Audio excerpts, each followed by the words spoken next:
Right, any apologies for absence or non-attendance? Okay, sorry. I'm jumping ahead of myself as usual. I'm very happy to welcome Dr.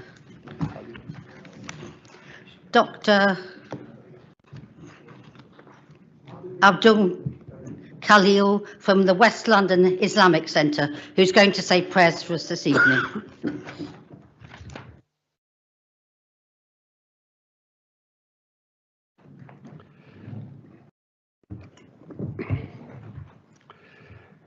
Thank you, Mayor Johnson. Alhamdulillah, wassalatu wassalamu ala Rasulillah. In the name of Allah, the most gracious, the most merciful. O Allah, we ask you for your guidance and wisdom to lead us in making decisions that benefit our community and bring justice, harmony, and prosperity. O Allah, grant us the strength to serve the people with sincerity, kindness, and fairness. O Allah, bless our representatives with insight and compassion, and help us work together for the common good for all. O Allah, protect our community from harm and bring us unity, understanding, and peace. O Allah, may your light guide our hearts and actions as we work together for a better future for Ealing. Ameen. Thank you very much. I know that you don't normally come out in Ramadan, so don't feel that you have to stay. And thank you very much. And I believe I'm coming to visit you, as some other members of the council are, in a few weeks' time. So thank you for coming on this evening. Thank you. Thank you. I'm very pleased to be here, and I hope to see you on the 18th of March. I think the invitations have been sent to you through the mayor's office, and hope to see you then on the 18th of March to share in the Ramadan experience. Thank you.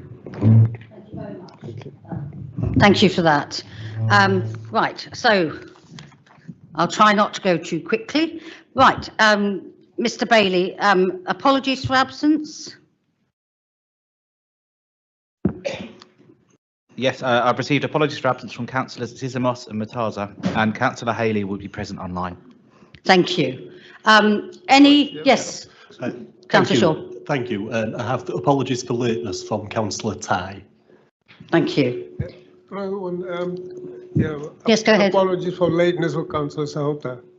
Councillor Sahota. Thank you for that.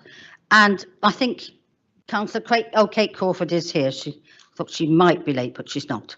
Right, any declarations of interest from anybody? No? Thank you. None of those. Right, Mayor's announcements. I'm sorry they're going long. Some sad news. So a number of people have passed away. Margaret Lord, who some of you may remember or may not remember, she died on the 10th of January. She was 101. She'd been an alderman in the borough and then an elected councillor for the Brent ward, and she stood and won in the Elthorne ward.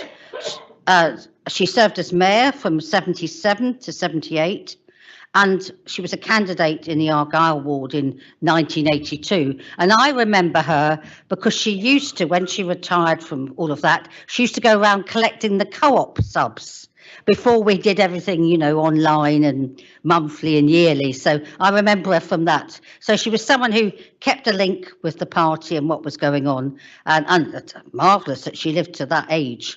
Another sad announcement was the passing on the 11th of January of Archie Ross. Many of you might have known him as the MC. When we were in the other building, he always announced everyone at mayor making. We used to get, believe it or not, printed cards with a gold edge, and he was all dressed up, and I think he loved announcing us all and all of those sorts of things. But in his private life, he worked hard for charities, And a number of us went along to his memorial service at St John's in Southall. So he loved doing all of that. He'd been born in Belfast and went to technical college in Southall. He enjoyed doing all sorts of things. He was in Bomber Command during the war, and he put a lot of effort into helping people in Ealing. So our sympathies to his family. He received an MBE in 2009. And a link to the Glebe Ward is the sad announcement also very recently on the 20th of February of Umesh Chanda, as we knew him in Ealing. I knew him as an active member of the Education Committee. He was a very dedicated and conscientious person. His brother-in-law also served with him. That was Rabinda Pathak, who some of you might know. And I know that some members of the council are going to speak because they served with him and knew him well. So I'm going to ask Ranjit Deer to say a few words.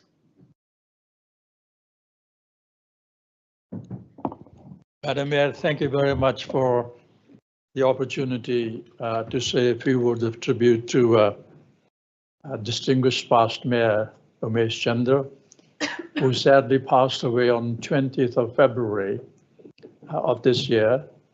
And I attended his funeral service and cremation at Hanworth Crematorium on 27th of February.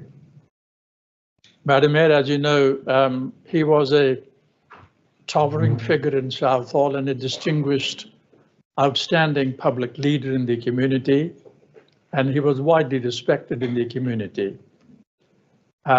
He was, as you have said also, Madam Mayor, he was the son-in-law of another distinguished past mayor, Freeman of the borough, Rabinda Pathak. And he was also at the cremation service about 10 days ago. Madam Mayor, Umesh came to this country in 1976. And as he struggled to put his roots down in Southall, he began to take interest in the schools of his sons, and eventually became a member of the governing body of Clifton Primary and Featherstone. And that interest in education spurred his interest in the wider community politics and political parties. And he was elected a councillor from the then Glebe ward in 1990 and became a mayor in 1998. So that's how he progressed in his political career. He was also a popular chair of the planning committee.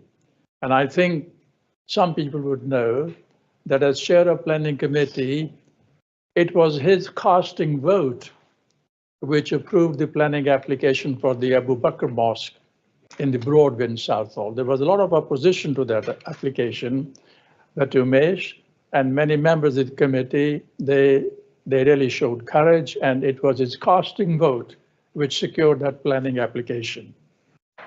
Umesh was also, Madam Mayor, a magistrate, a justice of the peace, and he sat at Ealing Court for 30 years. And so that was his career as a local councillor and a mayor, but outside of the local politics, he also made a huge contribution to community life as a chair of the Shri Ram Mandir Temple Trust in Southall. He was also the chair of the national body of Hindu organizations called the Hindu Council UK. And he was also the co-chair of Interfaith Forum in Southall. And it was that work in the community, interfaith harmony and unity, which earned him a great deal of respect in the community. He was commended by the Archbishop of Canterbury. He was also given the prestigious award, the Hubert Walter Award for Reconciliation and Interfaith Dialogue.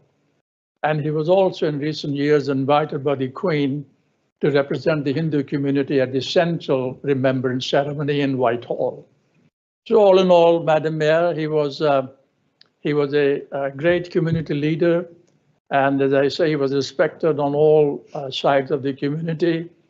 He's survived by his wife, Mukesh, and his two sons, Hitesh and Dinesh. Hitesh is here in the public gallery, and so our condolences to the family, Hitesh.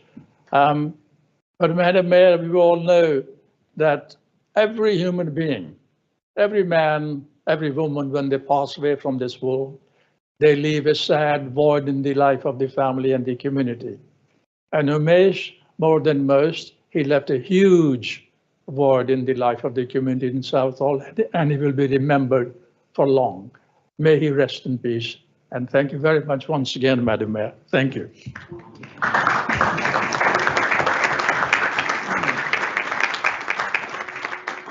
Would one of the Liberal Democrats like to say anything? I'm not sure if you knew him, but no, if you don't worry. And from the Conservative group, Councillor Young. Thank you, Madam Mayor. Very briefly, just to say that Umesh was very friendly, very personable, and above all, he served his community well. I think any of us in this chamber would be proud to have an epitaph like that. Thank you. Young, and if we could stand for a minute's silence for all of the 3 people who've passed away.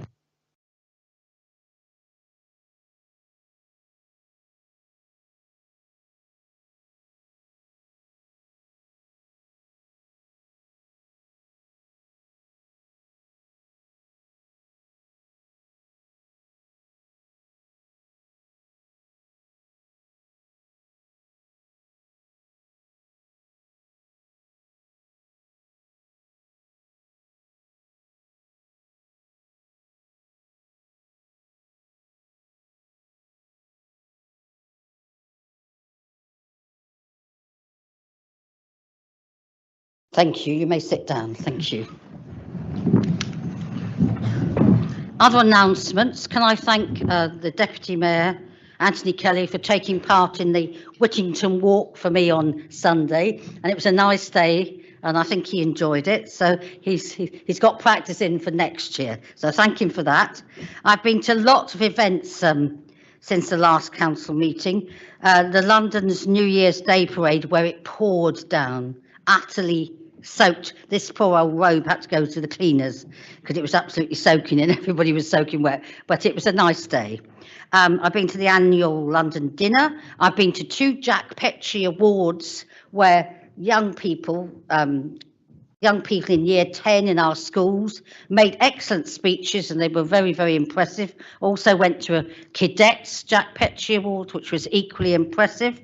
I've been to the Year of the Snake reception. I went to a lovely concert, which I must thank Councillor Seema over here, who did so much work. She really put a lot of effort into getting some of our young people to sing, to dance, and they were beautifully dressed, and it was a lovely event. And I believe we have to maybe capture him after and kidnap him and put him in a room, but I think Councillor Ball is going to edit the filming of this, and hopefully we'll be able to have a showing before the end of my term for charity. But really, honestly, it was a beautiful event.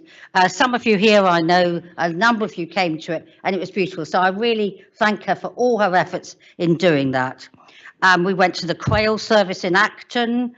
I went earlier this year to the LGBT event in central London.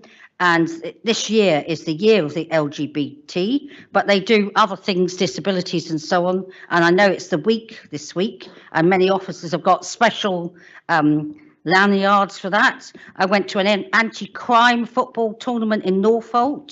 I went to Fat Thursday at the Polish Embassy last week. Lots of beautiful cakes and donuts. I went to the National Day for the Republic of Bulgaria on Monday. The consecration of St Mary's Cathedral in West Ealing.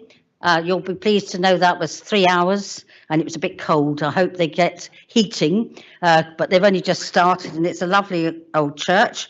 I went to the Ukrainian Catholic Cathedral last week with prayers for peace.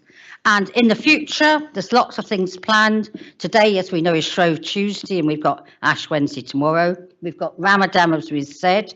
We've got International Women's Day coming up, St Patrick's Day, and I hope you can all, if you haven't been to events so far, if you would come to the quiz night on the 1st of April. But thank you all of you who supported events so far. It's been really interesting, and I say it again, so many people in this borough give all their times to help elderly, young people, and so we can be very proud of all the work that goes on. And thank you for all of that. Petitions from members of the council. I believe Councillor Gary Malcolm has a petition to present. No, not a mistake. So that's fine. Okay, questions from members of the public. Joe Steen to Councillor Driscoll.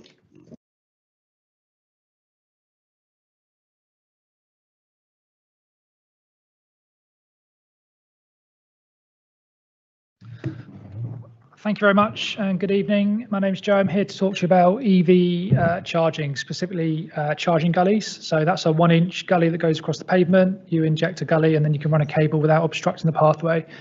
So my question is, currently Ealing bans cable gullies despite 50 other councils accepting gullies. Ealing bans cable gullies despite a £350 government grant available for installation. Ealing bans cable gullies despite the Department of Transport publishing guidelines that handhold councils through the installation. Ealing bans cable gullies despite 52% of households in the borough lacking off-street parking. Ealing bans cable gullies despite there being a 2035 EV mandate, which means all new cars will be EVs. And incidentally, more EVs were sold last year in the borough than combustion engine cars. EVs were the fastest growing category of car within the borough last year. So in practice, what does that mean? It means that the private charging networks, those bollards that you see at the side of the street, they have a monopoly, so they've ramped up their prices. It costs me £60 to charge on a source charger. When I do it at home, it costs me £4. So my question is, when will the council stop obstructing EV charging and let residents access cheap, convenient, resident-backed, Rupert Huck-backed, government-backed, councillor-backed and Department of Transport-backed gullies? Councillor Driscoll. Thank you, Joe, for your question and for championing the options for electric vehicle charging. The council acknowledges that some residents are eager to see gully charging. This was clear from the recent consultation on EV charging strategy, in which a majority of residents' feedback focused on home charging and cross-pavement solution. As a result of this, and following the DfT's guidance published in December 24, the council is now exploring a trial of gullies. We will be learning from other authorities to ensure that the issues such as footway maintenance, safety and accessibility, liability, chargeable installation costs and council costs are well managed, plus other issues. Although there have been several trials, as you've mentioned, that have been underway for some time, and many councils have joined the gully trials, there is very little published outcomes from these trials, which is disappointing.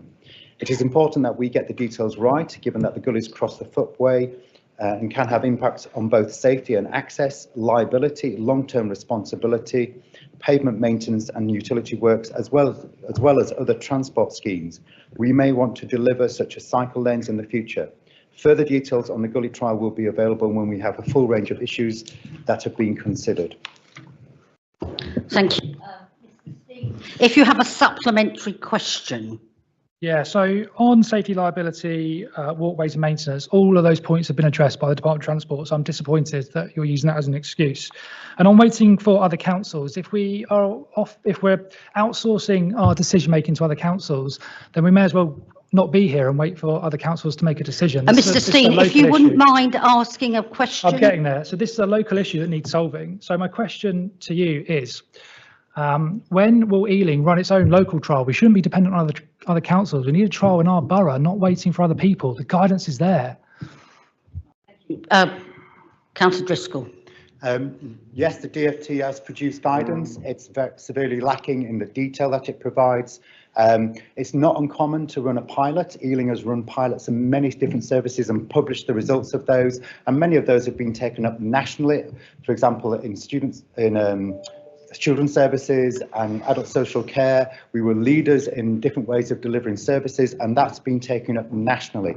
So expecting pilots to have an outcome that's published is not uncommon. Despite many pilots, there's been very, very scant published information. So that's disappointing, because the purpose of the pilot is to give you learning points so you can improve. Now, our officers will be looking to other councils to get their learning and get their information. It's sad that we've literally got to go council by council to get that. So we are taking this on board. It's important we get it right. It is the public highway, and to make sure that we actually have that safety and concerns for the public taken in hand at the right time. Thanks. Thank you. Can we now have Angela Martin?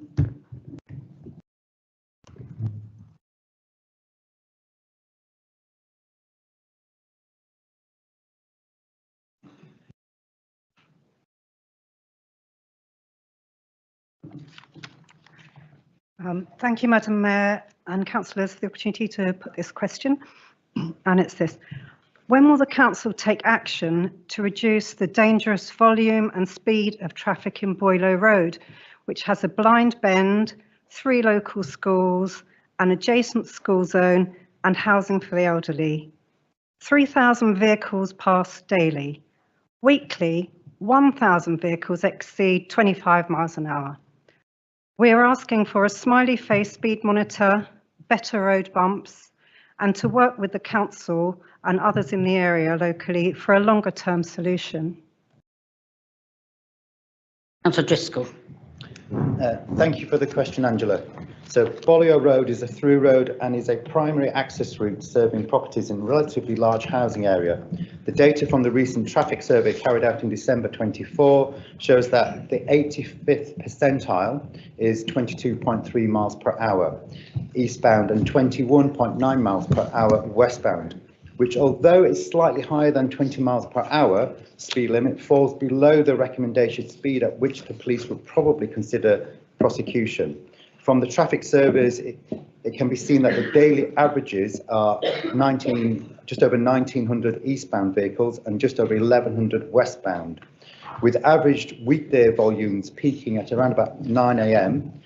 With 128 vehicles per hour eastbound and 170 vehicles per hour westbound, and at 5 p.m. peaking at 287 vehicles eastbound and 107 vehicles eastbound as well, westbound, sorry. Outside the peak times, traffic volumes are throughout most of the day generally quite low. Accident data shows there have been no recorded traffic related incidents since before 2019. Recorded traffic incidents have a high threshold to be recorded, and I would welcome residents raising their concerns regarding road and pedestrian safety. The positive points from the recent traffic and speed surveys are that 85 percentile traffic speeds are below the threshold at which the police would prosecute. The average speeds are below the speed limit and there have been no recorded traffic accidents. Traffic calming measures are in place along Boileau Road in the form of sinusoidal road humps and seem to be effective given that we're below the threshold for prosecution. Given the results of the traffic and speed surveys and the accident data, we would not consider implementing further traffic calming measures on Boileau Road as they would not improve road safety. Please know that further speed and traffic monitoring will be taking place during the forthcoming months on Boileau Road and the surrounding streets. I would welcome working with residents to consider options that could be implemented. At a site meeting, I met with a ward councillor and asked for the ward councillor to present their proposals. I remain open to proposals that could be presented. Do you have a supplementary question, Angela? Yes, thank you. Go ahead. And thank you, Councillor Driscoll, for that response and indeed for coming down to meet us in the autumn. That was much appreciated. I did prepare a question, but it's kind of been slightly overtaken by what you've said. So I will go back to something that I put on an email to yourself and to our other councillors, the councillors in the area who are also been very supportive. And it's to do with your counting of this threshold of 85%. We don't find it very meaningful just because by the council's criteria that you say there isn't a problem.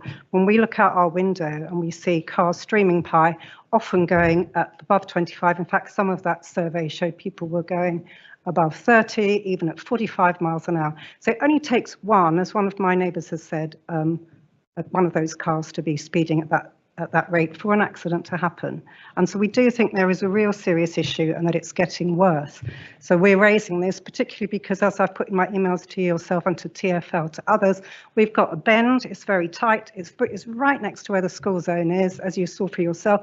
Loads of parents and children are struggling to cross the road. It's quite a dangerous space, and myself coming around that corner on my bike even yesterday had a bit of a near miss. And I don't accept also the information about no accidents, because as we've also put on a message as well, although pedestrians might not have been involved directly, many cars have been bashed along that road, particularly. Sorry, Angela, is there Oh, another sorry. question? Sorry, I guess the question was, what does the council propose to do to deter rat running and keep people safe? Thanks, Angela, for the supplementary. So the 85 percentile point, that's a national standard for highways to assess what most vehicles are travelling at. So, and the 1,000 vehicles that are going over 25 miles an hour, yes, that is of concern. That represents about 5% of the traffic volume on the weekly basis. I know from my own experience of other wards, we have streets with the maximum number of speed ramps, and there's still complaints of speeding, poor choices by drivers, bigger cars, bigger suspensions that can take speed humps easier, and poor decision by drivers are the main culprits there. So that's a real concern. I'm not sure if the signage with the flashing sign would be a long-term solution. It might help to sort of flash up literally concerning drivers, but whether that is actually then just seen as a part of street furniture in the long term, that's where I have concerns. There are options for looking at traffic volumes in neighbourhoods, which is a significant part of the issues that you raised, but they are very complex issues to raise. I'd like to have some proposals from your ward councillors to see what they are going to support. I've asked them to do one of your ward councillors that I met on site to do some research and come back with some suggestions. I haven't had any suggestions as yet, but I do remain open to have those, and I will happily continue with some further dialogue. Thank you very much. Thank you. Thank you. Now questions to members of the council, and I'm sorry, Paul, you're going to be up next as well. John Ball, I believe you're first. Yeah, thank you, Madam Mayor. How many penalty charge notices are GEL operatives required to issue on a daily basis? None. So I could just finish there, but but I think we've got a responsibility as councillors to myth bust occasionally, and this is one of those myth-busting. That's quite a tongue twister. One of those myth-busting occasions. So often people think we've got a PCN threshold, a target, whatever you want to call it. We don't.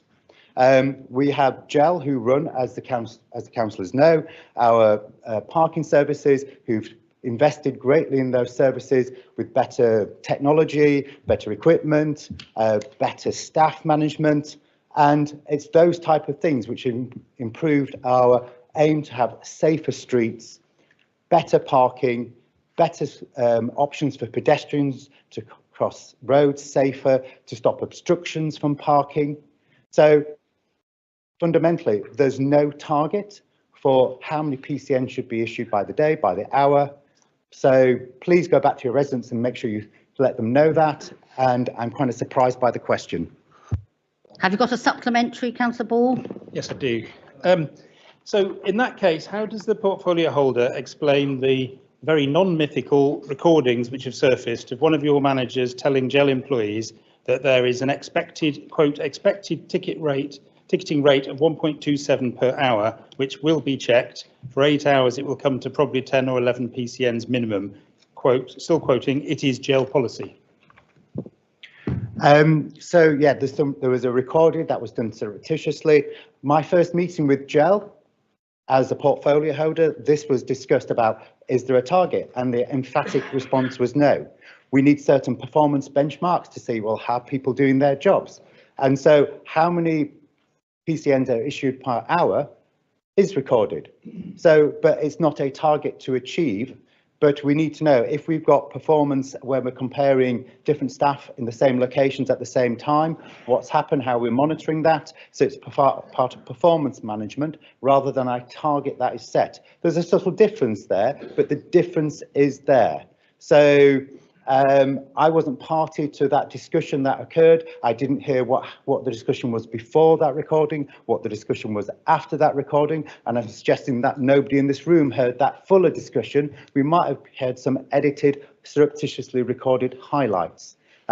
But rest assured, there is no target to receive a minimum number, issue a minimum number of PCNs in the day. But there are a series of performance targets, indicators that are looked at, not targets to achieving PCN numbers. Thank you both. Councillor Weston to Councillor Hassani. Thanks very much, Mayor. Can the portfolio holder update us on the progress on Gurnell Leisure Centre, please? Thank you, Councillor Weston. Yes, I can. I'm very happy that the plans to redevelop Gurnell Leisure Centre have been approved by Ealing Council's Planning Committee on the 15th of January, and this approval is really a milestone achievement in this project, and it's a major step forward in providing the new venue that I know all of us have been looking forward to, and that continues the legacy of Gurnell Leisure Centres on a larger scale. So plans approved by the committee include a 50-metre swimming pool, water park slides, exercise studio, soft play, a cafe. So there really is something sort of for everybody to get involved in. The plans surrounding the area also include a skate park, cycle track, outdoor gym, children's playground, and much needed affordable housing and more. The current plans were carefully crafted with our sort of priorities in mind. That's health and well-being, the economy and sustainability. So while the new leisure centre is definitely providing facilities for our residents to stay healthy and engage in sports, the exciting proposals also offer a boost to our local economy and new employment opportunities for the area, which is very exciting.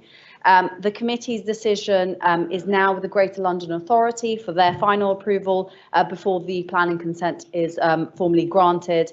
And if successful, the council will be appointing a contractor to start the works.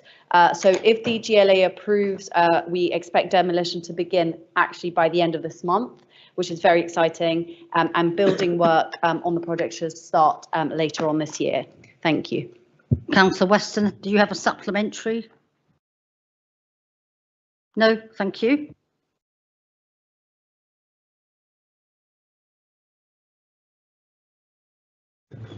Thank you.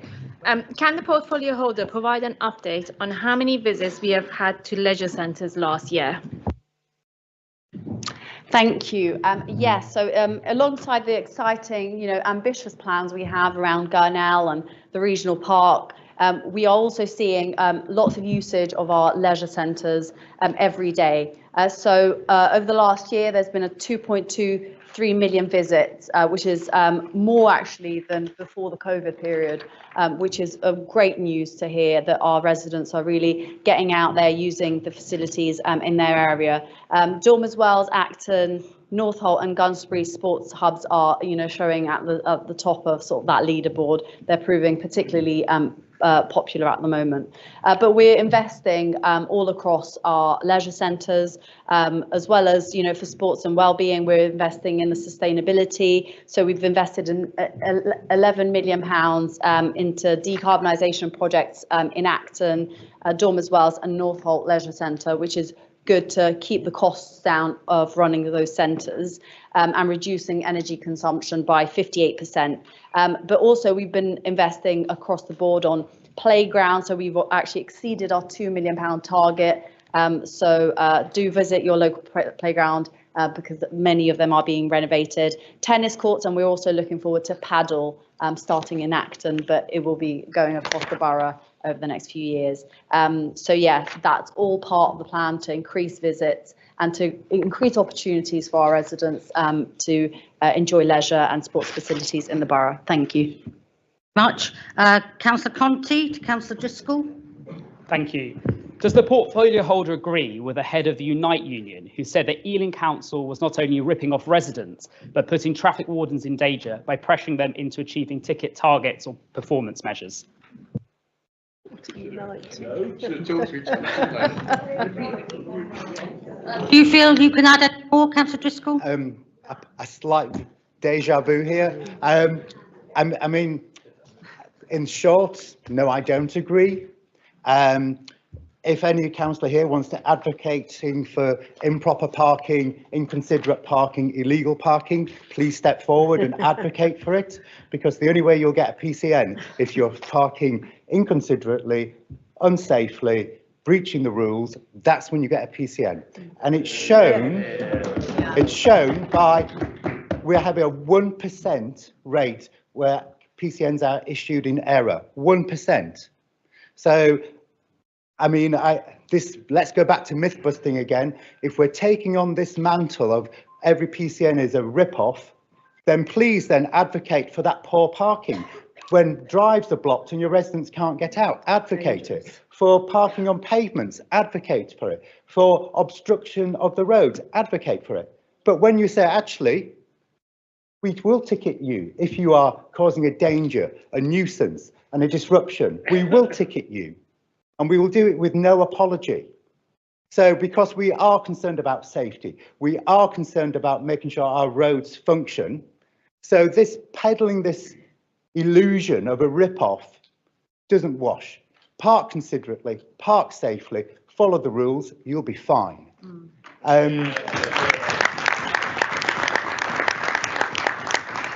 So the point about safety is taken very seriously.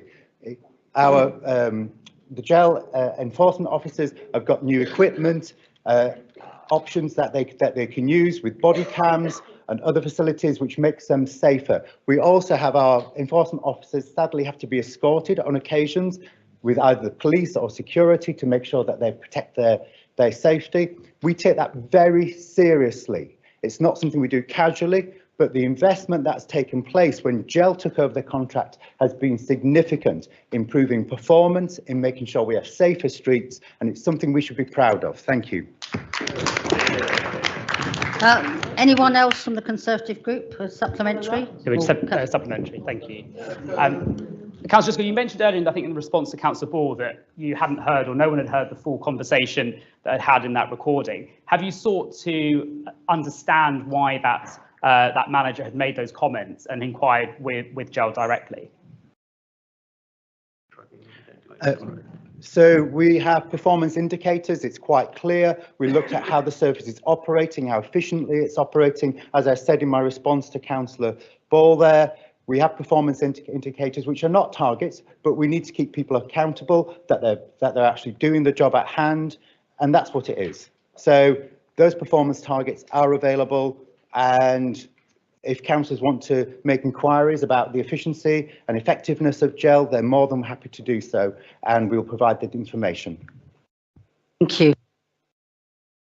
Gordon, also to Councillor Driscoll, and you might want to allow Councillor Driscoll opportunity to have a little drink of water. Councillor Gordon, go ahead. I don't think he needs one now. Can the portfolio holder update us on the number of school streets we now have in the borough? Thank you very much. So a quarter of London's morning traffic is made up of parents driving their children to school. Yet most students in Ealing live within a mile, which is about 20 minutes walk of their school.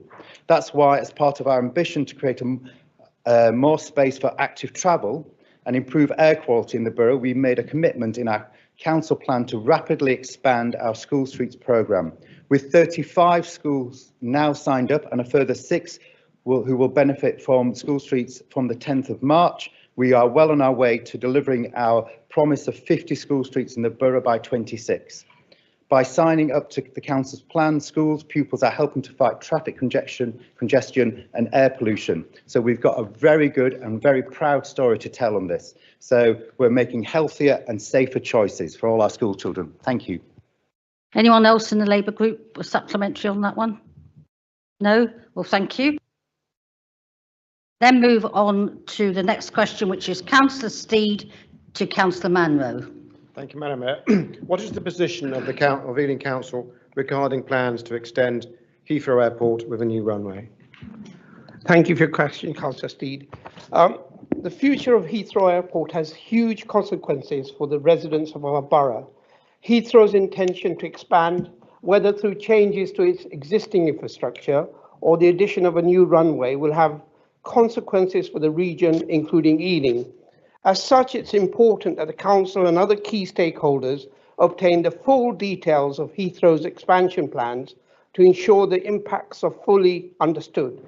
As it currently stands, we are not convinced Heathrow can demonstrate it meets our requirements around levels of noise and air pollution mitigation and economic development for the borough, but we await the release of Heathrow's initial proposals that will be submitted to the government this summer. Is there a supplementary question, Councillor Steed? Indeed, there is, Madam Mayor, yes. Thank you. Bearing in mind that the Labour government policy is in favour of the expansion of Heathrow Airport, how does the portfolio holder square that with the desired policies that the Labour Council have on a greener environment? Councillor Steed, we are awaiting what Heathrow is planning for in the summer. We have to make decisions based on the region as a whole. At the moment, we don't know what the plans are. So at the moment, we're not convinced that they can meet the requirements that this borough has, but we await what the proposals are in the summer, and then we will have further discussions around this in this council or around other groups to see where we stand. But at the moment, we're not convinced. Thank you. Councillor Douglas to Councillor Newstub. Sorry. Oh, sorry. A supplement? Yes, sorry. I've got, may I? Councillor Ryan. Supplementary. No, they did the supplementary. I think you must have got a bit muddled there, or maybe missed it. Not to worry. Councillor Douglas. Thank you, Madam Mayor. Can the portfolio holder provide an update on the Better Days project? Thank you very much, Councillor Douglas, for the question. I'd be delighted to talk about the Better Days project, but before I do, may I take the opportunity to comment on the mysterious behaviour of our Lib Dem councillors? They appear to be so concerned about the Better Days project that they're circulating a petition attempting to generate opposition to it. Now, we all love to make political hay when we can, and no one more than me. So perhaps I should let our Liberal Democrat friends have their fun, but I really cannot let this one lie. Not with such an important project that is front and centre to improving outcomes to our residents who have learning disabilities or are impacted by dementia. Not issues you would expect people to attempt to make political mileage from on the whole. Now, our Lib Dem opposition are clearly so concerned about the project that they failed to ask for any further information until recently from myself or officers, although we've been trying to brief them since mid-November. They've certainly had plenty of opportunity to find out more, but chose not to do so. Councillor Steed, who holds the opposition party's adult social care brief, is so concerned about the Better Days project that he failed to raise it or make comment on it at the Health Scrutiny or Health and Wellbeing Board. I actually thought he wasn't at those meetings. I had to go back and check. He is on the attendance record, but he was so quiet that I wasn't quite sure. In fact, digging a little further reveals that he's attended less than half the committee meetings he's supposed to have attended in the last year, but that's just an aside. I also note that Councillor Steed, as the Shadow Lead for Adult Social Care, has turned up uninvited to Michael Flanders Dementia Centre in Acton to have a photo of himself with a very sad face indeed taken outside the building for his petition. Unless I am mistaken, he has yet to visit Cowgate in Greenford, but then why would I be surprised to learn that the Lib Dems really only care about their corner of the borough? Would he even know how to get to Greenford? Perhaps I could supply a map. Equally, Councillor Steed has been offered the opportunity to visit both Michael Flanders and Cowgate, officially of course, invited by officers, to understand what services are available now and meet those who draw on them. Councillor Steed has so far failed to take us up on that offer, concerned perhaps about leaving Acton. I can really only conclude that our official opposition are more interested in scaremongering and trying to make political mileage than actually working with us to improve the lives of our residents. Now, that doesn't leave me an enormous amount of time to talk about the project. If you give me a little bit of leeway, Madam Mayor, I will briefly talk about it. The Better Days project will expand and modernise our day offering for adults with dementia and learning disabled adults. It will help them lead independent, fulfilling lives with choice and control over their care. We will offer more options at more sites with more resources nearer to where people live. And we're working closely with residents who visit our day centres and their families, as well as future users, to find out what they would like to be doing with their time so we can provide people with what they need and what they want.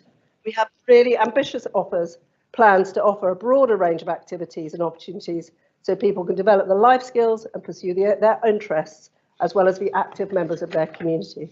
Thank you. Councillor Rye, I think you might want a supplementary to this question, possibly. Madam Mayor, I have a supplementary to this one, if that's okay. I think Councillor Rye. Oh, it's Gordon. Oh, never mind. Sorry. Okay. Sorry. Go on. Thank you. Can the portfolio holder inform us how the council is ensuring service user involvement in the consultation? Thank you very much, Councillor Jamu. It's an excellent question. It's an area that we've been taking extremely seriously and working with very carefully.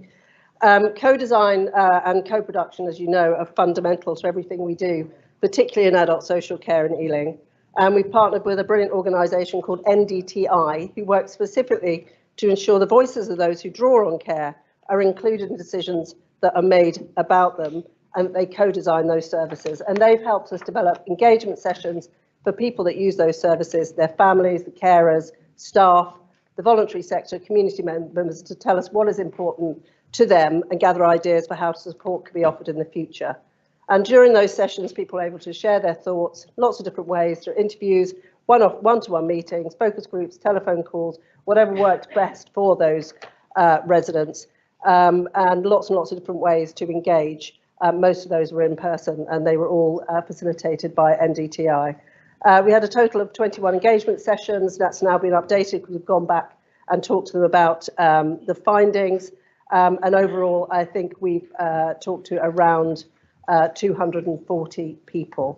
We'll be co-designing the options and looking at all that feedback, and a full report will be discussed in April, which I very much look forward to, as that will be the beginning of our efforts to improve the services and improve those outcomes for residents. Thank you for the question. Thank you, Madam Mayor.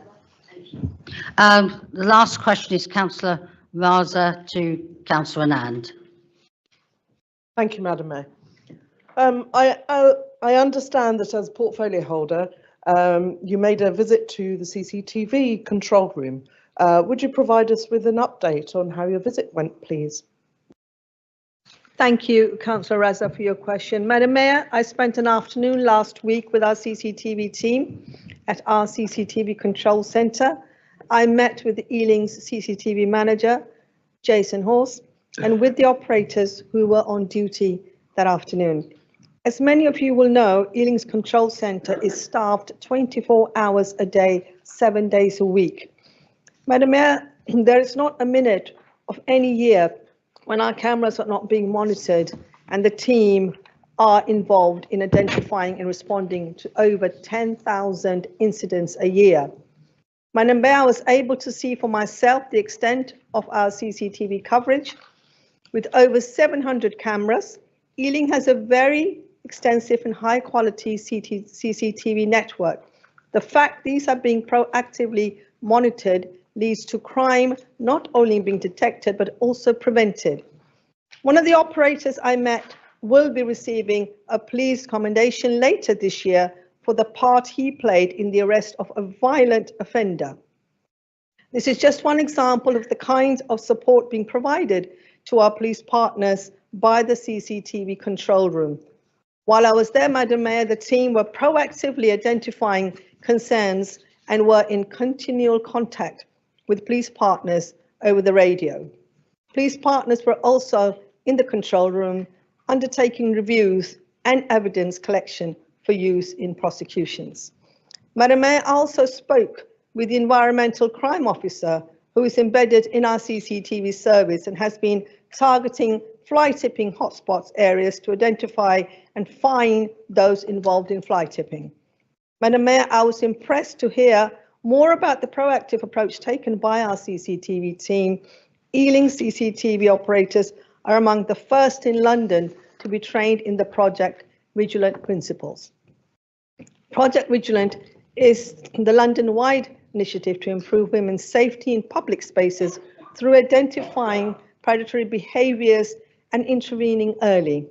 And I know some of my colleagues here will be visiting the control room too, and I'd like to thank Jason and the team for the work they're doing every minute, every day in keeping watch over our 7 towns and keeping our residents safe. Are there any supplementary questions from the Labour group? Thank you, Madam Mayor. Can the portfolio holder update the council on the extension and improvement of the CCTV network in Ealing? Thanks, Councillor Crenshaw, for your supplementary. Madam Mayor, the network is constantly being maintained and improved. Over the last 3 years, more than 40 new cameras have been added to the network. More than half of these being deployed to areas where women and girls have told us they have felt less safe, or our Safer Communities team obtained funding from the Home Office for a number of these improvements as part of the Safer Streets Fund. We have also been upgrading our kit and infrastructure, meaning more of our cameras than ever are now high definition, producing much higher quality images. Madam Mayor, last month, I agreed the next steps in the process of procuring a new 4-year CCTV maintenance contract as part of our framework with Southwark, Islington and Hounslow, which has been supported through Ealing in getting effective and value for money CCTV maintenance.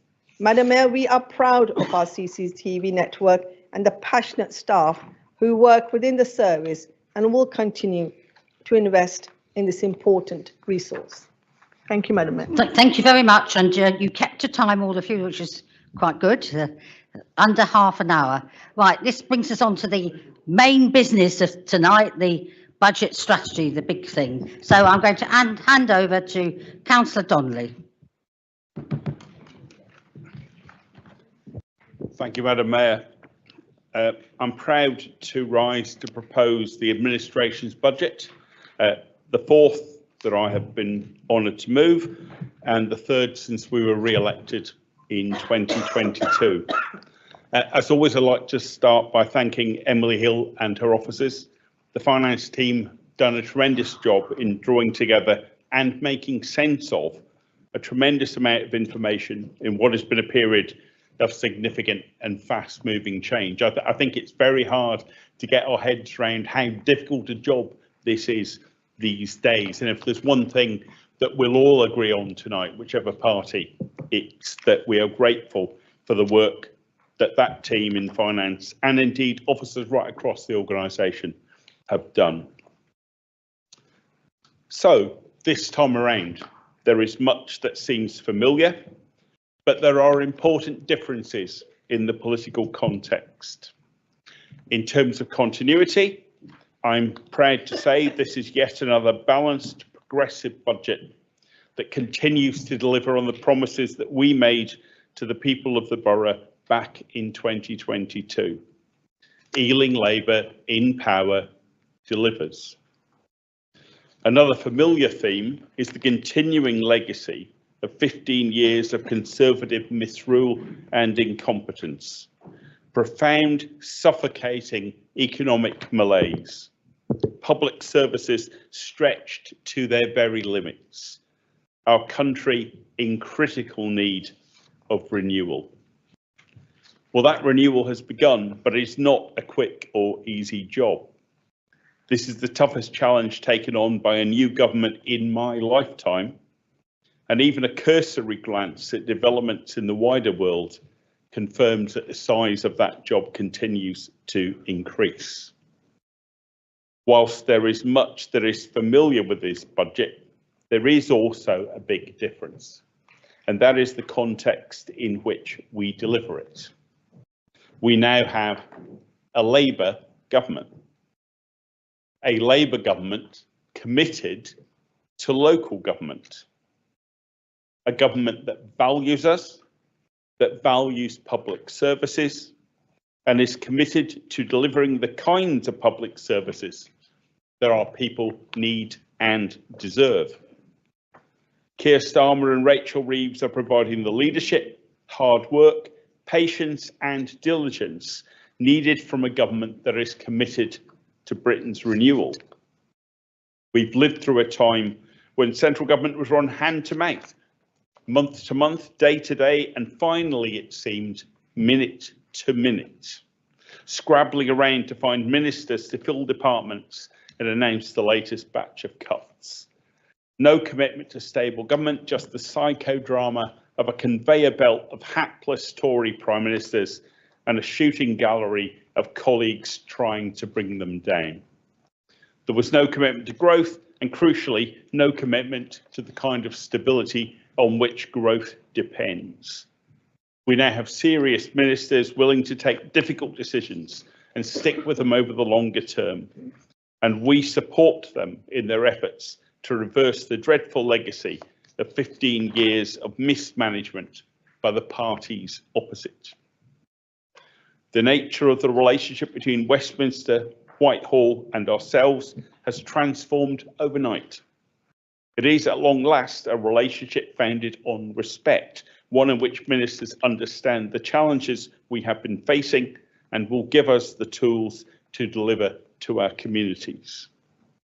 The multi-year budget settlements we need to plan ahead are no longer a pipe dream, and we received a settlement for this coming year that acknowledges that parts of the sector have been chronically underfunded for years. We await the results of the comprehensive spending review, the multi-year settlement details, and the broader review of local government funding. But we wait now in this new spirit of belief that it will represent the first steps towards recovery for the sector, a recovery that can't come soon enough as we continue to face enormous pressures. The relentless efforts of our offices in adults and children's social services have contained those pressures at a manageable level for now. However, we are now living through the toxic legacy of the Tory housing crisis. We see enormous levels of homelessness and unprecedented pressure on our budgets to find temporary accommodation. Every homeless family is its own tragedy, and as a council, we take our duties to help people in need seriously. But the Tory legacy, 15 years of failing to build enough homes, crashing the housing market and destroying the housing benefit system, risk overwhelming all of us in local government. To date, we've been able to contain the pressures we are facing, but we see right across London that other councils are being overwhelmed. The warning lights are flashing red. I am reassured that we now have a government that acknowledges the scale of the problem and is willing to take action to help, but that in no way reduces the scale of the task we all face. Despite the pressures that we face and the legacy we must deal with, this budget proves one thing: Labour in power delivers. This budget shows our continuing commitment to the promises we made to Ealing in 2022. We continue to support residents through the council tax support scheme. We know that the cost of living still presents a major difficulty for many of our residents, and that is why we continue to provide the best such scheme we know of for Ealing residents in need. I'm sure my cabinet colleagues will highlight the individual pledges that this budget delivers on in their portfolios. We continue our commitment via our public service guarantee to fund vital public services directly where possible, rather than funding wasteful and unnecessary outsourcing. On council tax, we know that 15 years of reductions in government funding mean that council tax now represents the largest part of our income, yet residents of our borough are still paying less council tax in real terms, allowing for inflation, than they were in 2010. That's 15 years of paying less under Labour whilst we've protected residents from the mistakes of Tory governments, with and without their Lib Dem accomplices. Everywhere we look today, democracy faces challenges. These are times for serious government by serious politicians. Not that you would know that from the state of the opposition amendment. Here in Ealing, this Labour administration will work with the Labour government to make all our 7 towns prosperous and resilient, an example to everyone in their tolerance and diversity. Serious politics for serious times. Labour in power delivers. Madam Mayor, I commend this budget to Council and look forward to the debate.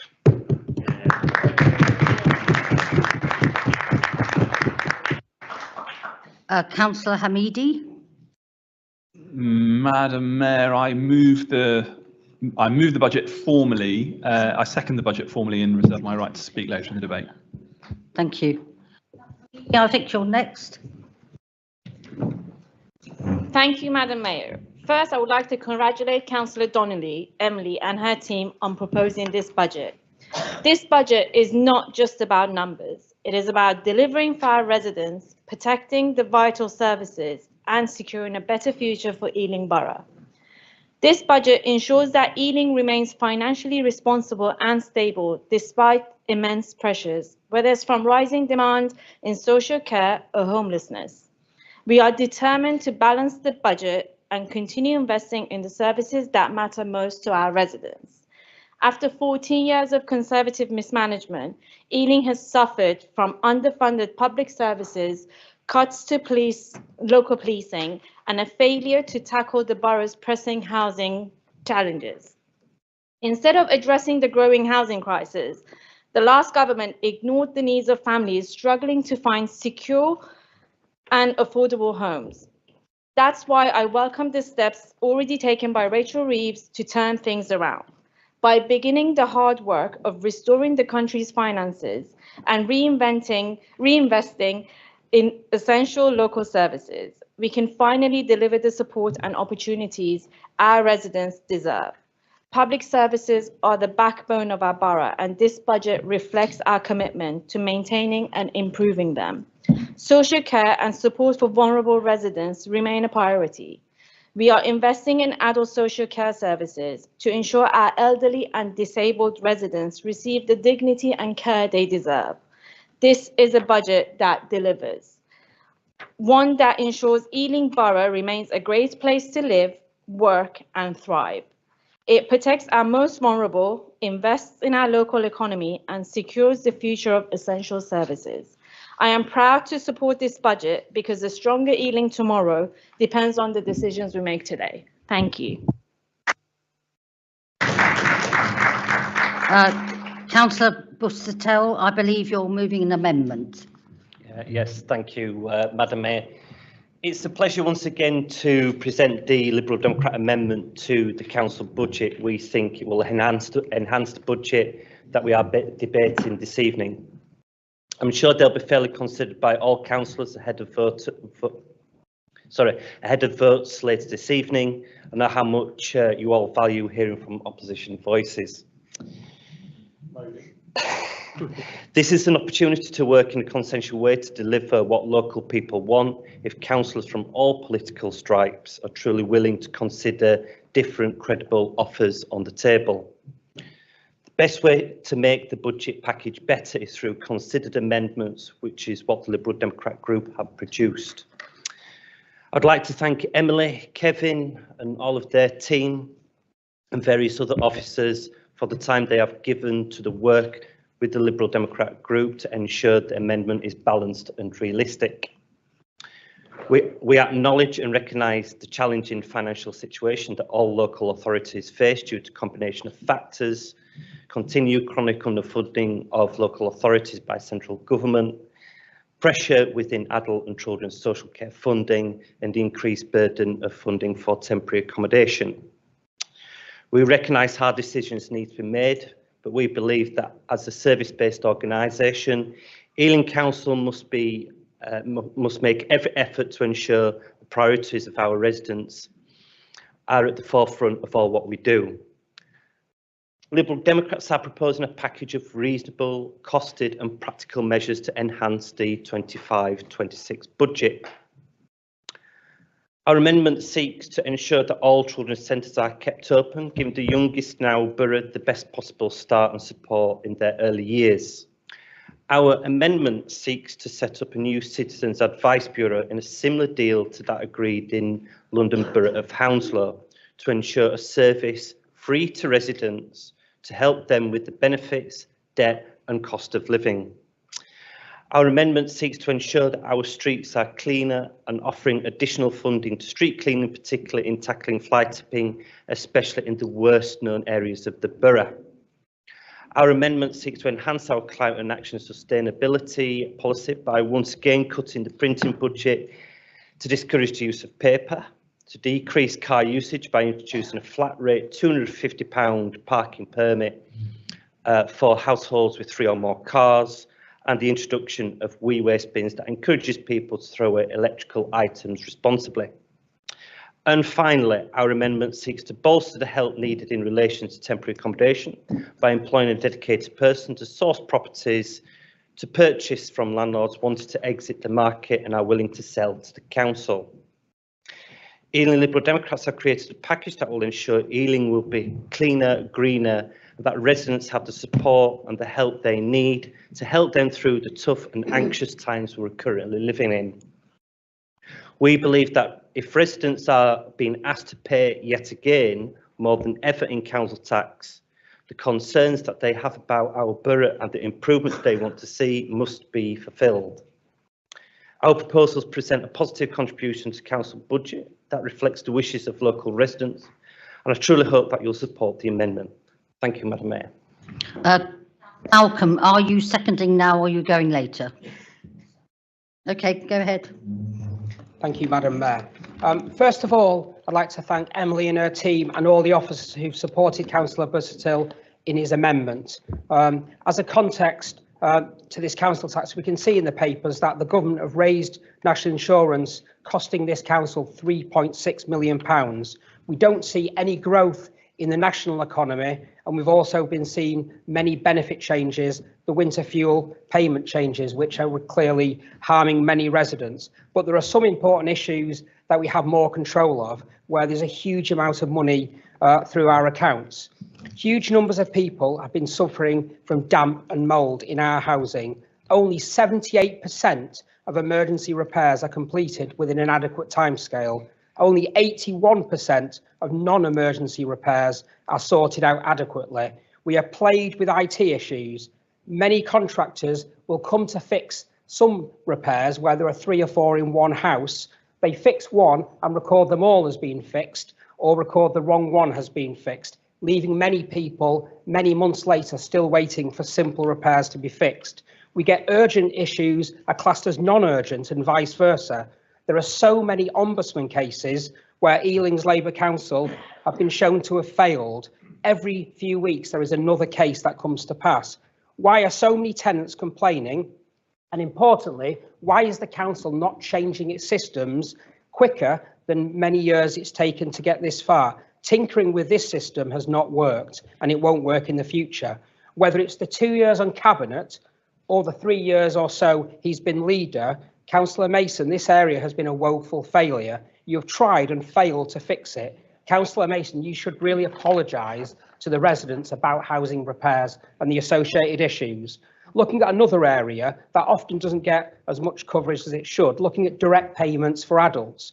The proportion of people using social care and receiving direct payments are way below the national averages and the regional averages, 9.7% for peer groups.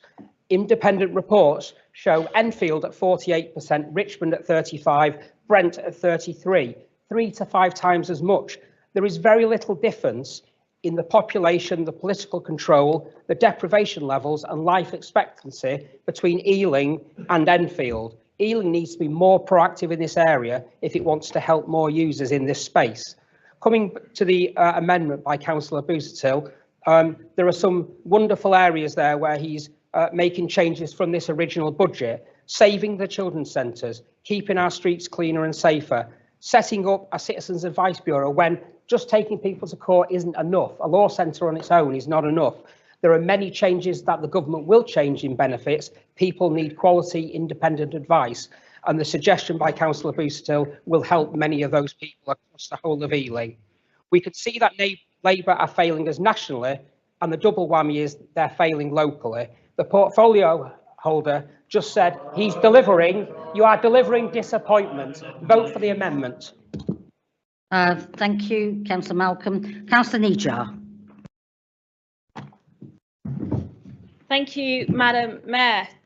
Well, tonight we make a choice between responsibility and recklessness, a choice between resilience and collapse.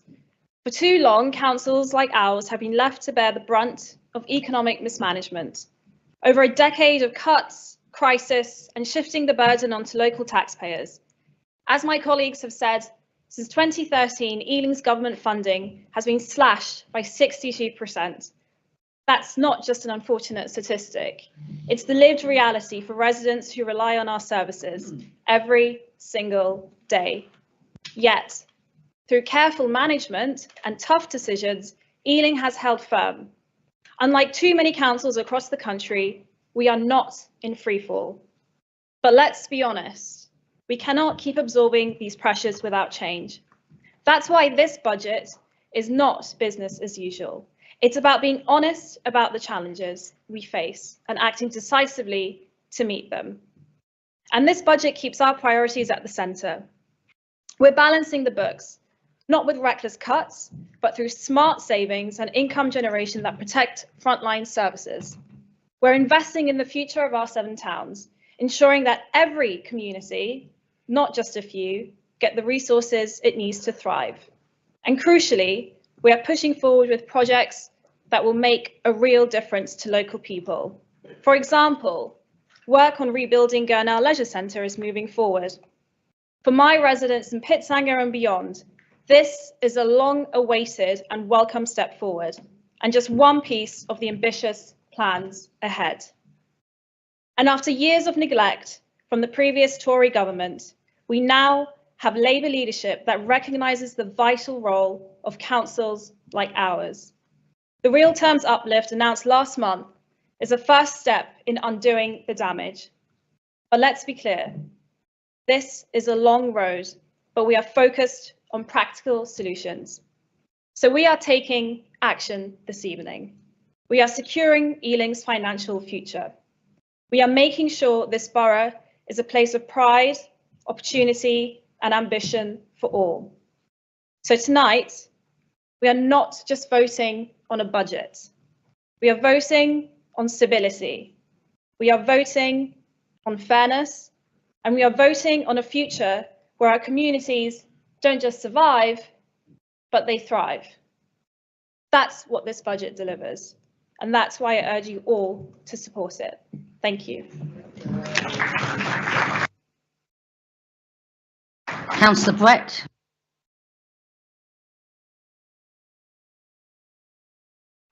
Thank you. Thank you, Madam Mayor.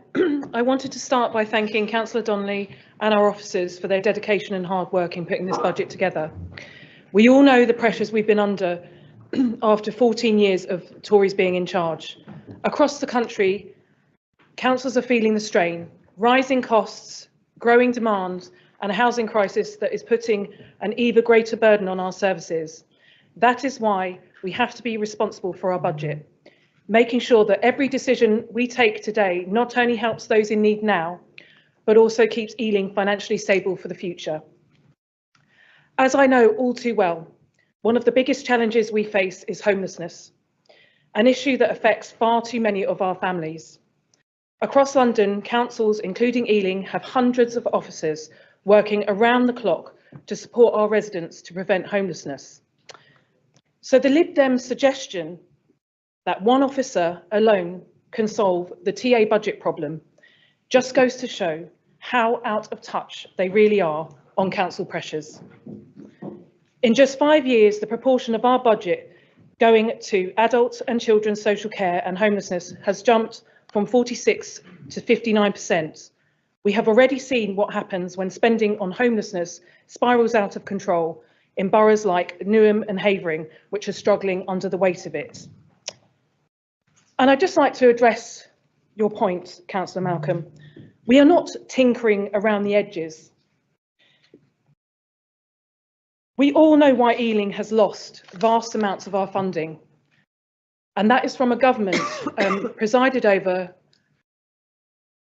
by not only the Tories, but also his own party. So in Ealing, we are taking action. We are putting 540 million into our housing revenue account over the next 5 years, building and maintaining the homes people need while keeping our finances solid and setting aside reserves to make sure we are prepared for the future. At the same time, we're making sure our empty homes don't go to waste. We're ramping up our efforts internally to bring our empty council homes back into use. And we're continuing to charge a council tax premium on long-term vacant properties in the private sector, encouraging landlords to either rent or sell them so they can become homes for Ealing families. We also welcome the government's increase in homelessness prevention grants, helping us do more to stop people from them losing their homes in the first place. Along with the 150 million we have set aside to purchase and lease temporary accommodation, this funding will go a long way to help us step in earlier and work with residents to keep them in their homes and avoid the fear and uncertainty that homelessness causes. This budget is about making smart, responsible choices, helping those who need it while keeping Ealing's finances stable. We are tackling homelessness and we are supporting our most vulnerable residents and making sure we're in a strong position for the future. I am proud to support this budget and I hope my colleagues will too. Thank you. Councillor Young. Thank you, Madam Mayor. A frabjous day, Madam Mayor. That was what I had been led to expect. A frabjous day. Having listened to Labour councillors for at least the past 10 years in this council chamber, I was led to expect a frabjous day when Labour took charge of all three tiers of government, i.e. Ealing Council, the GLA and national government as well. From what I'd heard from Labour councillors in the council chamber, I was expecting a frabjous day when Labour took charge and all our money worries in local government would be over. But that isn't what happened. Core spending power for this authority has increased this year by just 5.3%. Last year, the increase was 7.5%, 9.9% the year before that, and by 6.8% the year before that. And last year, our core spending power even increased by a further £3.6 million between the provisional and final local government statements. It seems we do better under a Conservative government. I expect that those same Labour councillors will explain this discrepancy by a so-called black hole, which mysteriously appeared just 1 week after the Labour government had presented the accounts, with no apparent black hole in them, to Parliament. A black hole that suddenly appeared when the Labour government decided to pay off its union backers by giving them pay increases without demanding efficiencies in return. Otherwise, those same Labour councillors will explain this same discrepancy by complaining about the legacy they received from the previous government. However, the facts are that the last Labour government left office in 2010 with unemployment at 8%, GDP growth the lowest in the G7, inflation at 3.4%, and a budget deficit of 10.3% projected to rise. Compare that to 2024, when the Conservative government left office.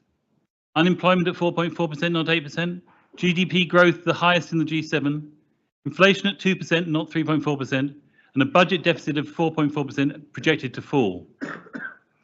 Mayor, I chose the word frabjous to describe this supposedly wonderful hoped-for day, because it's a neologism coined by Lewis Carroll, the author of Alice in Wonderland, and it's appropriate when Angela from Accounts and the Labour Party running this country obviously believe in Alice in Wonderland economics, as shown by their recent budget.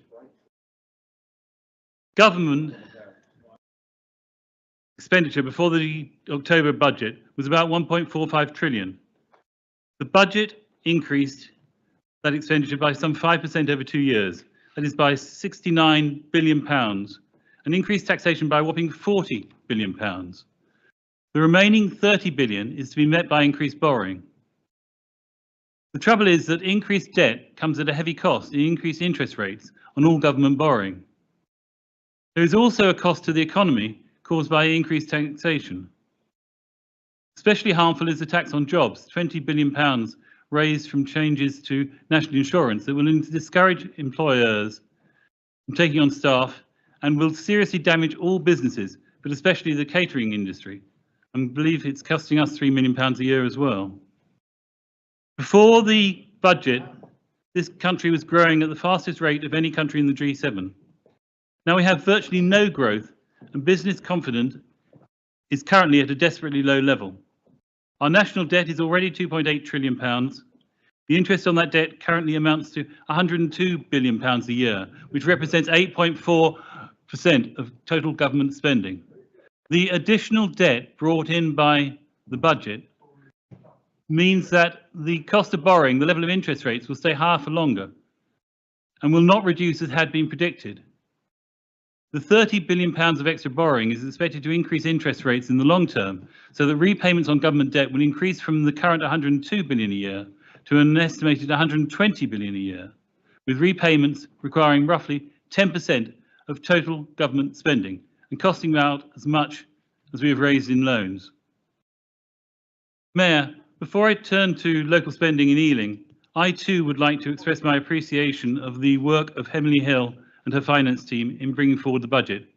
It is the most important decision in any year, not made any easier by knowing that as soon as the decision has been taken, you have to start all over again. In Ealing, we are still not spending our money wisely. We are spending millions on keeping the town hall closed and millions on keeping Percival House open, even though this building we are in is only a quarter full. It is foolish to believe that we can refurbish it and then be able to lease off parts of the building at a time when the demand for office space is at an all-time low. The previous scheme for rebuilding Percival House fell apart because it was not economically viable. Another foolish scheme. We've had to write off £1.23 million of revenue costs for the aborted scheme. The plan to build on Percival House car park is to cost an initial £1.7 million, which, if this scheme also falls apart, will again be a revenue cost to our budget. And what do the Lib Dems propose? What do they propose? Well, like many Lib Dem proposals, I expect their amendment probably made sense at the time, even if it doesn't now. The questions I immediately asked about the cut in paperwork. What percentage of the printing budget are they proposing to cut? And what policy decision are they making to affect that saving? It isn't on the papers there. But I found out that the total budget is 759,000. Very little of that is internal. It's mainly either for statutory letters, such as council tax bills, business rates bills, parking tickets, elections, and that adds up to about half of the current budget. So if this were passed, this amendment were passed, all non-statutory consultation with residents would have to cease. They don't say that. I wonder why. And the other question I think the Liberal Party needs to answer is this flat rate of £250 a car. Is that on top of the existing fee? Because if not, the top rate for a third car would be £340 plus £120, which would be £460. And they'd be proposing to reduce that to 250, which doesn't make sense to me. And they're saying 3 cars. They're not saying 3 permits. They're saying 3 cars. So how are they going to assess whether people have got off-road cars? As always, the Liberals don't think things through. Mr. Mayor, Madam Mayor, thank you for your time. We should be voting against both this amendment and this budget. Right, Councillor Summers. Thank you, Madam Mayor. I'm not going to take any lectures from Councillor Young and his party that crashed the economy. Thank you very much. I would like to take the opportunity to full-throatedly support this budget. I've been a councillor representing the great state of Northolt Mandeville since 2010, and I look back on my first 4 years particular as a very golden era when the council still had money. But then came the Conservative Lib Dem coalition government, the Cameron years, Johnson, God knows how many prime ministers, Liz Truss fiasco, and now the council has a fraction of the money it had then. As Councillor Nijar says, our money from central government has fallen enormously in the last decade. And all that with Ealing's population having risen by 15% between 2013 and 2023, most tellingly 22.8% increase in elderly adults. I also remember when I first canvassed in Northolt Mandeville in 2010, I met plenty of people on the doorstep who were very worried about whether Labour would manage the council's finances with prudence. Well, in the last 15 years, Labour has managed this council's finances very prudently, and especially under Councillor Mason and his cabinet, has made some very tough decisions, such as not going ahead with the redevelopment of this site at Percival House, to make sure Ealing did not fall into the financial precipice which many other councils have done in recent years. We will obviously need to steer a safe course through the difficult waters of the next few years, and only a Labour administration can be trusted to do that. I would just like to pick out a few items in the budget which I especially applaud. One is the decision of the leadership to the Cabinet to offer council tax relief for foster parents who've been looking after children for more than a year. This decision, which will be effective obviously from the 1st of April, I'm delighted it will be rewarding foster carers in this way. I used to sit on the fostering and adoption panel, and I know just how deserving the borough's foster parents are and how much they need our support. On the subject of council tax, I also support the work we've done on council tax empty property premiums. We will be applying charges of up to 400% of council tax for empty properties and double charging for second homes. I just wish the council had the power to make compulsory purchases of some of these empty properties, which are a social eyesore and obviously add to the housing crisis. And also, I would like to. I'm delighted that the council is funding at the cost of £2 million the Educational Resource Provision, or ERP, at the new Islip Manor School, which is being built on the site of Northolt High School. So in conclusion, I would describe this as a very prudent budget, one which does not contain gifts, even as we approach election year. I applaud Councillor Donnelly and his team, and I commend it.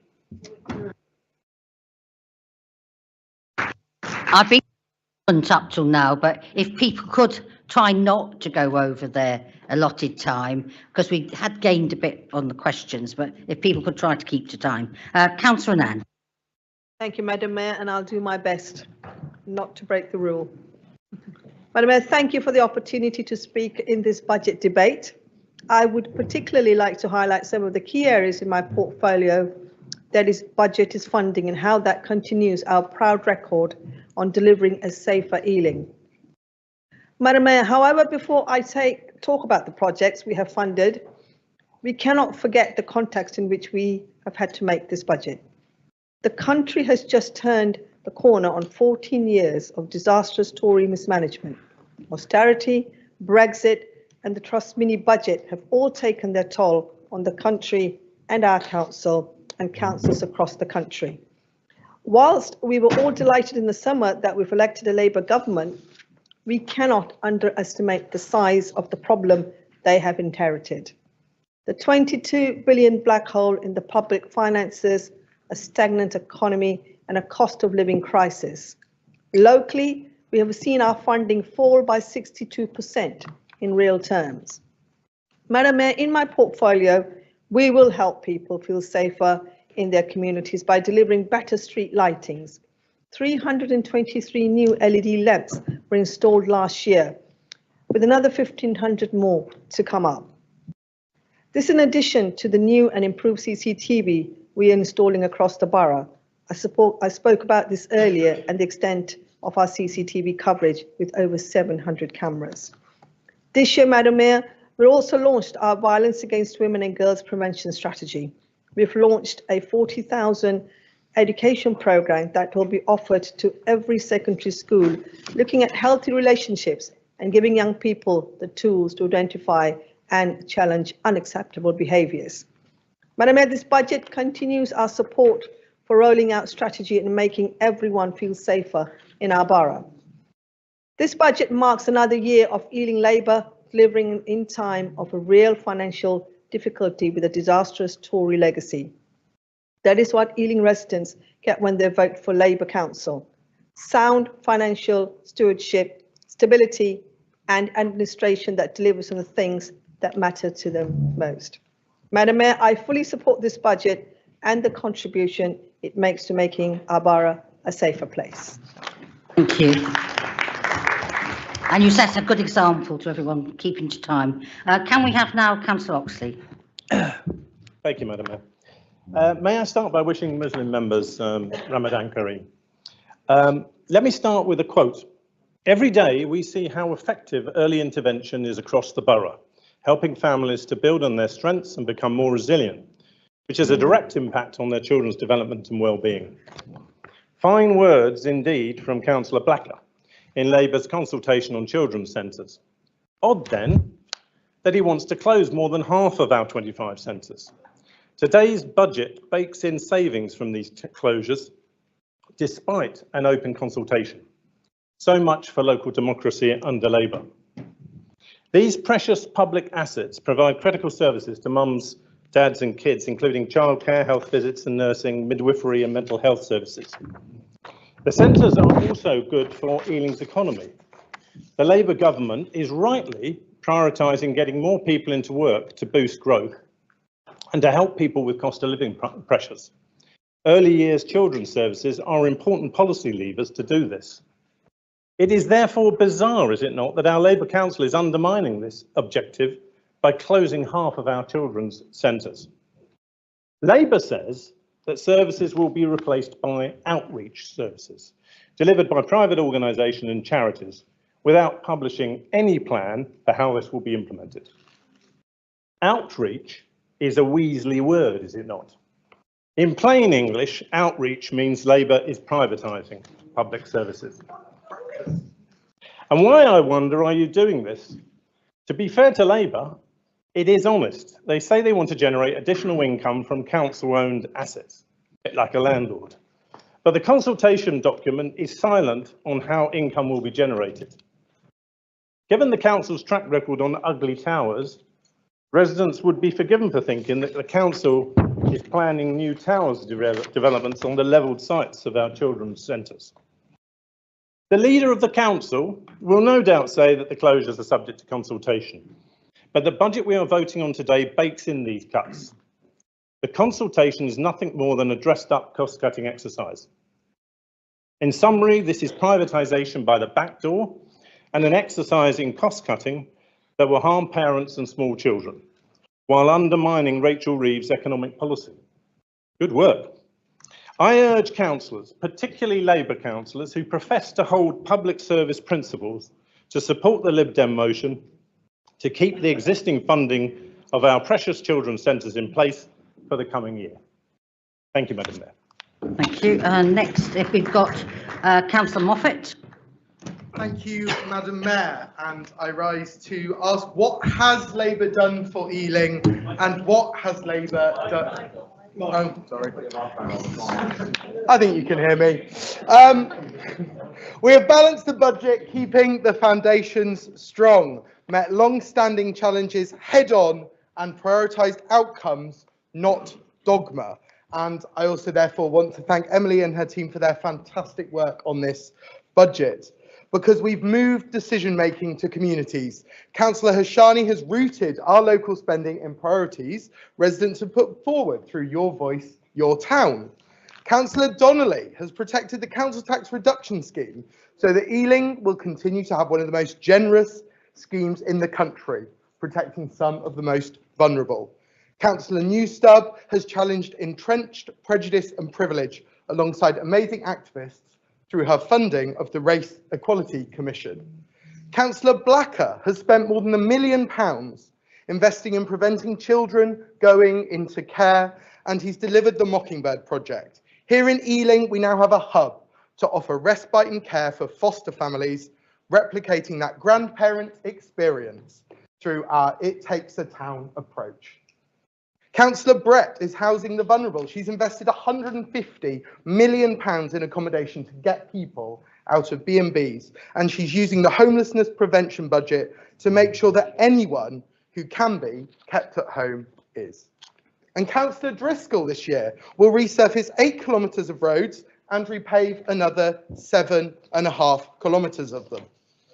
And Councillor Anand is launching new community safety tools. She's gating alleyways and funding CCTV monitoring services that we've already heard about. And don't worry, Councillor Oxley, Councillor Nagpal is getting people into work. She's working with local employers to set up hundreds of apprenticeships and supported businesses to become London Living Wage accredited. All of them building on the work of previous cabinet members, in particular Councillor Mahfouz and Madam Mayor. Across this side of the council, we are delivering for Ealing. Each and every Labour councillor is committed to doing the best for our borough. This is all in the face of unprecedented challenges, and all despite the work of the Tories and the Liberal Democrats, opposing parking regulations that they brought in, shifting the burden of funding the council to local residents, taking more than 50% of our funding. And it's amazing to see Councillor Young opposing fiscal rectitude in his speech, just as it was amazing to see the Liz Truss mini budget give us a macro disaster. It was Liz Truss, Councillor Young, who was the one in Wonderland. It's a shame she is still down the rabbit hole. Thank you. Councillor Gallant. Thank you, Madam Mayor. May I please first thank Emily Hill for her superb work, all the officers on the team who prepared this budget, but Emily particularly for briefing us so expertly. Now, these are really, really difficult times, and it's not just because of international instability. Closer to home in Ealing, adult and child social care and homelessness now consuming 60% of Ealing's spend. And it's dark. And the only lighter note in this whole experience is to be found in the budget amendment offered by our Lib Dem colleagues. I'm trying to work out what this flat rate of £250 applied to households with 3 or more cars actually is. Rate per household or per car? What about fuel consumption? Are they Bentleys or Yaris's? I'm also intrigued about the back of the envelope costing of a Citizens Advice Bureau, 325,000 quid. It sounds like the bit of the estimated £250,000 to scope for a new Lido. And there's a word for those kind of figures that I can't use in this respectable council chamber. Now, let's assume Labour's budget is the one that will manifest.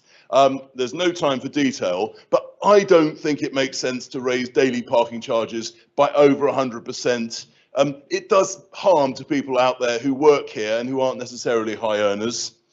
£371,000 to be raised from penalties levied on non-compliant landlords. And that tells me, Madam Mayor, that this council has failed to bolster the private rental market and to reassure landlords that property is still a good investment. Not good. You'll have noticed that the council is, you'll have noticed, by the way, if you read the detail, the council is foregoing £4.5 million in new homes grant. And you can make all the excuses you like, but it's a waste. Now, in truth, the council's room to manoeuvre is very limited.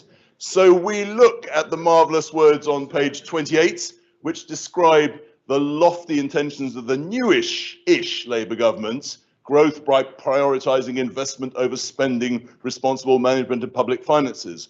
Who wouldn't agree with that? But, Madam Mayor, growth is stagnant. So why hike national insurance contributions to be paid by employers? It's a drag on entrepreneurship and on investment. It's forced the government to set aside £500 million to mitigate the effect on local authorities. Yet, that still leaves Ealing with a £1 million shortfall. And what about the long-promised 3-year settlement for local authorities? It's disgraceful that Ealing's finance portfolio has to apologise, albeit very elegantly for there being no word on this. It's coming. Local authorities depend on national government grants. That's the simple reality. Madam Mayor, we will not be supporting this unsupported council budgets. Thank you. Councillor Hassani. Thank you, Madam Mayor. Yes, so we're facing unprecedented challenges, as we've heard a bit about today.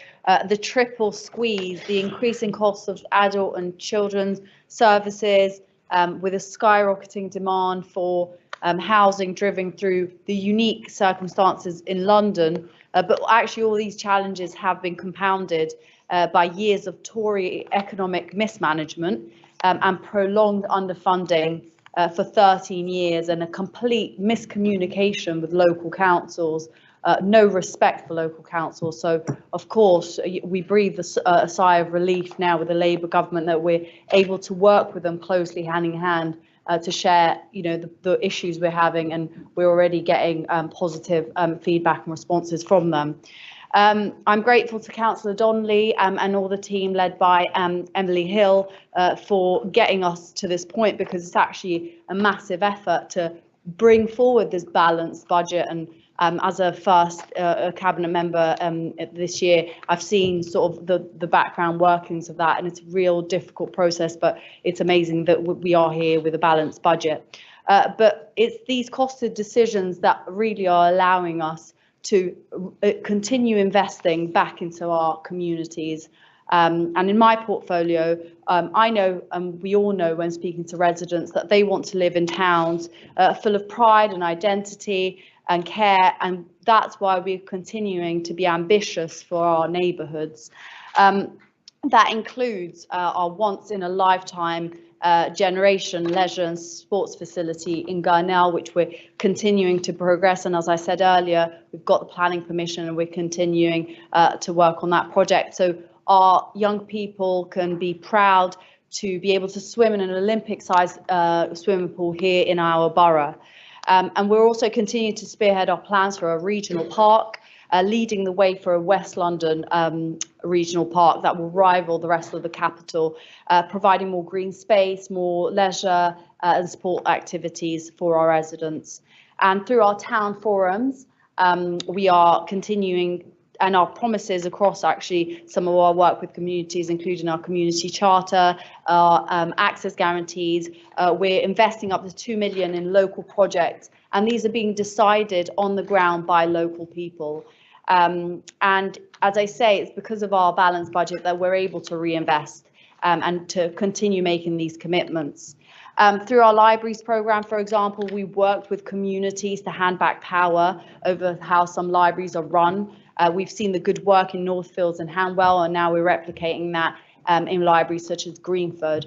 Yes, we have made some savings around that, but actually fundamentally, we've just rethought how we work in this space. And if you've read the news just this week, councils across the country are facing terrific difficulties in this area specifically. So I'll just stop there, but we continue to make investments in our community, and I think that speaks to the fact that Ealing Labour will continue to deliver for our communities. Thank you. Councillor Rice. Thank you, Madam Mayor.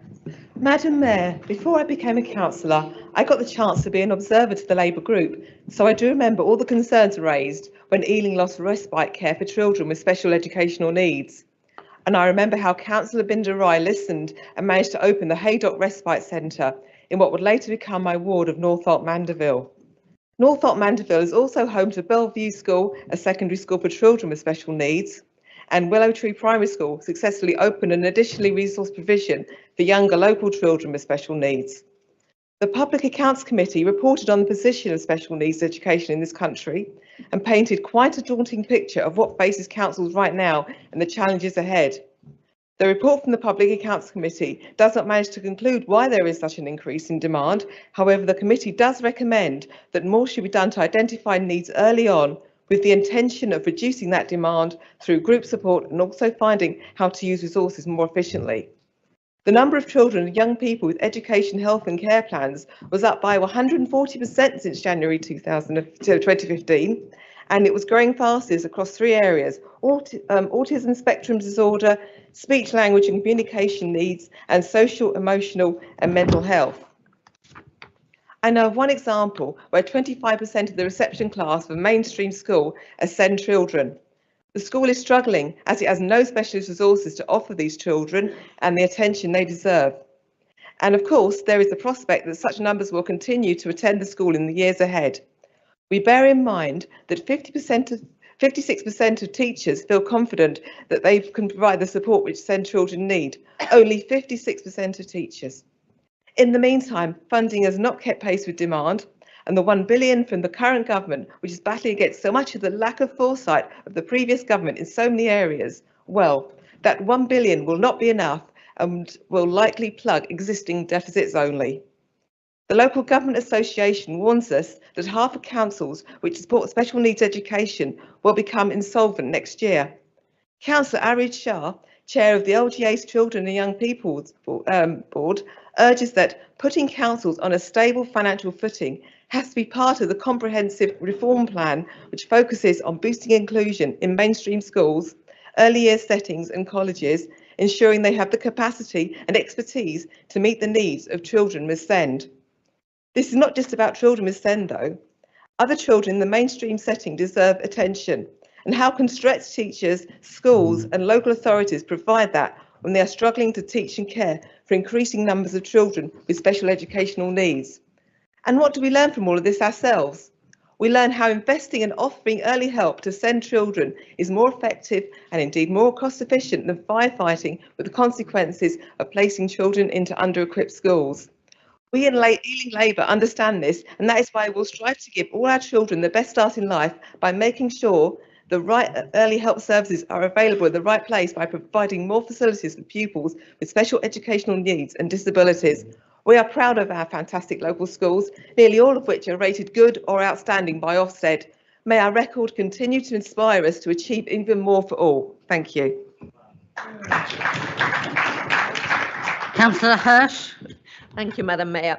First, I want to thank the financial team for putting this budget together, and Emily in particular to answer all our questions and also making sure that our amendments are actually financially sound. Also to the officers who actually had to find significant savings to make sure we do have a balanced budget. A new Labour government has not brought the support some of us might have hoped for. While there is additional funding provided, the increase in national insurance will actually increase the cost of our third parties, additionally to now having actually higher inflation rates. We still have received a one-year budget only, so actually doing any future planning remains extremely hard. And if one dares to look at the wider geopolitical landscape at the moment, with increasing energy prices and very likely heavily increasing defence budgets, it is likely that our challenges in the future will even increase. So we need to find future savings in all departments as a matter of urgency, and it might not be enough to do the occasional business case funding before funding is agreed. As mentioned actually in the budget paper, but actually install a culture where we kind of look at cost savings at all times in all areas. Having said this, of course, we need to balance all this with the service and the care we owe to our residents. Some rather small changes the Liberal Democrats have proposed in the budget is about clean streets and recycling. That exactly signifies this point. If we look at the survey results from the Your Voice, Your Town, what has been selected by the majority of our town is actually clean and pleasant area. So it demonstrates that is really important to them. Providing the necessary care for our residents also is the reason for the Liberal Democrats to have chosen to add a local arm to the Citizen Advice Bureau, helping residents really manoeuvring these difficult times, which might as well get more difficult. The fact that a long-standing Labour council has actually not adopted that, while councils like Hounslow have done that years ago, is quite disappointing. But don't worry. The Liberal Democrats will help you correct this mistake, and all you have to do is vote for the amendment. Thank you, Madam Mayor.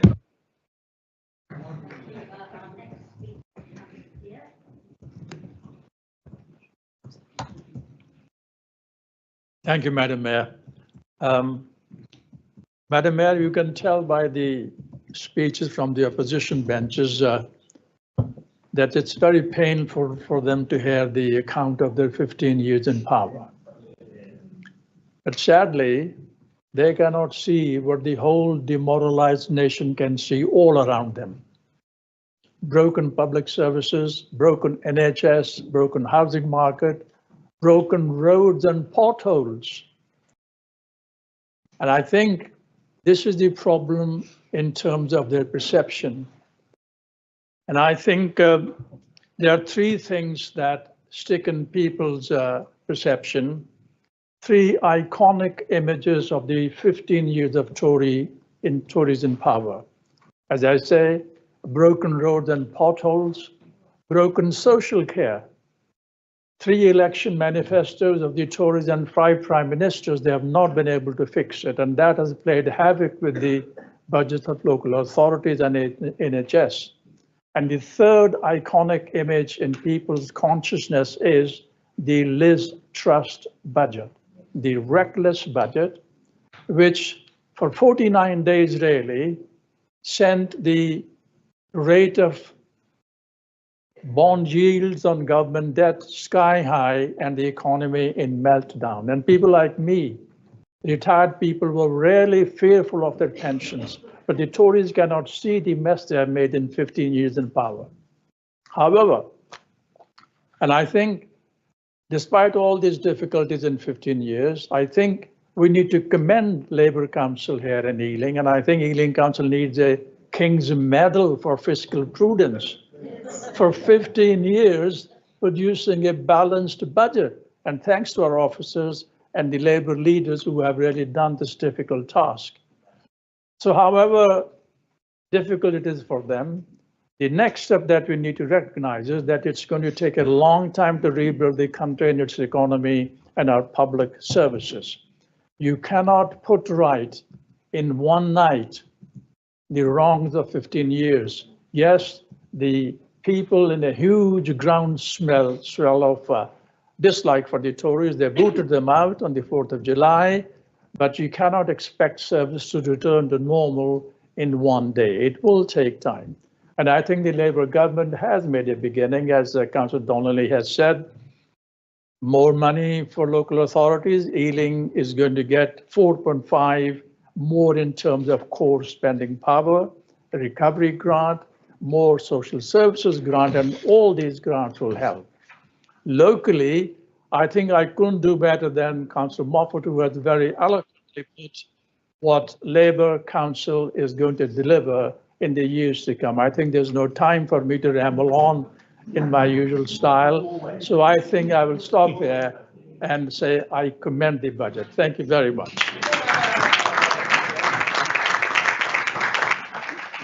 Thank you, Councillor Dear. Councillor Conti. Thank you, Madam Mayor. Over the last 5 years, the amount of the council budget being spent on universal services has fallen from 43% to 23%, while more and more is needing to be spent on adults, children and homelessness, meaning the future of local government finance hinges on two things. Either the government redefines its responsibilities to local authorities, or it increases funding. But to do that, we need economic growth. However, we appear to be moving backwards.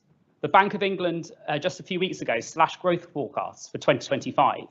Inflation has risen since the election, and according to the government's own budget analysis, it will stay higher for longer, delaying any further reduction in interest rates. The Office of Budget Responsibility states that real household disposable income will be lower at the end of the Parliament than it was in March 2024, with 85% of this decline directly linked to the policies of Labour's first budget. But what does that mean for people in Ealing? Well, higher prices in shops and at the pump, mortgages higher for longer, rising rents, and a smaller pie for local government funding. This is a toxic mix that could push more families into homelessness, which is not only devastating for them, but also increasing pressure on council finances. The national insurance rise isn't just stalling growth, it's dragging down council finances. The increase isn't fully covered by the government grants, leaving Ealing Council around £1 million short. Now, Councillor Donnelly tonight spoke about renewal, but what does Labour renewal look like? Pensioners on less than £13,000 a year having their winter fuel payments removed. Over 1 million disabled pensioners were denied their vital support this winter. Crime continues to impact our communities. In the last year, knife crime in Ealing has surged by 20%. And what does the Mayor of London do? He raises the mayoral precept while cutting 2,300 police officers. This is a failure to protect our most vulnerable. For young people, the situation is even bleaker. The Guardian newspaper, the famous right-wing newspaper, reported just last week that under Labour, nearly 100,000 young people have fallen out of work, education or training since the election. And it reported business leaders who say that Labour's national insurance rise and its workers' right reforms have hit youth unemployment hardest. A generation of young people being put at risk by this new Labour government. And for those dependent on social care, yes, there's been more funding promised, but with national insurance rise and wage increases, most of this extra money will be eating it up. But real change is needed to do more than just contain the issue. The government has set up a commission to review long-term funding for social care, but that commission won't report back until 2028. And as reported by the BBC last week, the first cross-party meeting was cancelled. It seems like it's being kicked into the long grass. The Labour government is already failing the most vulnerable residents, and the consequence will be felt by residents across Ealing. Councillor Mason. Oh, sorry. Councillor Mason, yes. Thank you, Madam Mayor, and as always, it's a pleasure to go after Councillor Conti. But of course, sort of hearing him speak, it's as if his government didn't have 15 years to do anything about the fundamental challenges in Britain's economy, our place in the world, or indeed the nature of growth in our country. And in fact, whilst a Labour administration for the last 15 years in Ealing has been setting a balanced budget, despite very difficult circumstances, it's his own government who have failed to address the fundamentals that find us where we are. Madam Mayor, while other councils across the country are entering into the financial precipice of having to apply to the government for emergency bailouts, we here in Ealing once again set a prudent and balanced budget, one that is totally focused on the ruthless efficiency required in ensuring that we are able to deliver for our residents in the 21st century public services befitting our 7 towns, ensuring that we put at the heart of our decision making the pride, identity and purpose of each of our communities, and that we hand power and control back to the people to exercise it only a way that they know how. And we do that in incredibly difficult economic context, as we know, with war raging continually on the continent. We have brinkmanship happening over the Atlantic. And of course, we still have the lasting legacy of 15 years of Conservative misrule, a Liz Truss and Kwasi Kwarteng budget that sent interest rates sky high, that saw inflation hit an all-time high, that saw the collapse of our housing market here in London, a cost of living crisis that has put so many people on the brink. And throughout that time, the council has continued to take tough choices. Of course we have. But we have never lost sight of the central principle that it is still possible in difficult times to focus your energies on reforming public services, to make the things that we do as a council better for the people who need them most. Whether it is refocusing our energies in early help to make sure that we are engaging with at-risk families, not sitting back in buildings, keeping lights on and expecting people to come to us, but going to young families, the ones who are most at risk, the ones who need our help and intervention to stop us having to intervene so much later in their journey of parenting to take their kids away from them. It's totally right that we move our investment upstream, and that is what this budget does. It doesn't remove funding from early help. It invests funding where it needs to be. Cabinet members will cover off, as they have done, so many different examples of where we as an authority have never rested on our laurels of trying to make the situation better. So turning to the Liberal Democrat amendment, as I'm sure you can appreciate that I would do, Councillor Hirsch may well have said, of course, that it might be financially sound insofar as it passes the test of being balanced, but it doesn't make it sensible. because once again, the Liberal Democrats have put forward a budget amendment that merely scratches at the surface of the challenge that we know that we face. Solving a temporary accommodation crisis in London with the appointment of a single officer. Balancing the budget by stopping us printing papers that they all have in front of them today. It is not a serious budget amendment because they are not a serious political party. And they are not prepared for the enormity of what it will mean to run this council. And turning to the Conservatives, invariably Councillor Gallant doesn't have time for detail. That's why there's no budget amendment from the Tories. That's why, despite being the second party in this borough, they continue to have no ideas. They continue to put forward no vision for our borough. They continue to only be able to default back to critique and ad hominem. And I'll finish with this. Councillor Young, sir, I have the utmost respect for you. But Angela from Accounts, or Rachel from Accounts, as it is so often the case, you've been watching too much GB News, sir. You will refer to her in this chamber as the Chancellor of the Exchequer.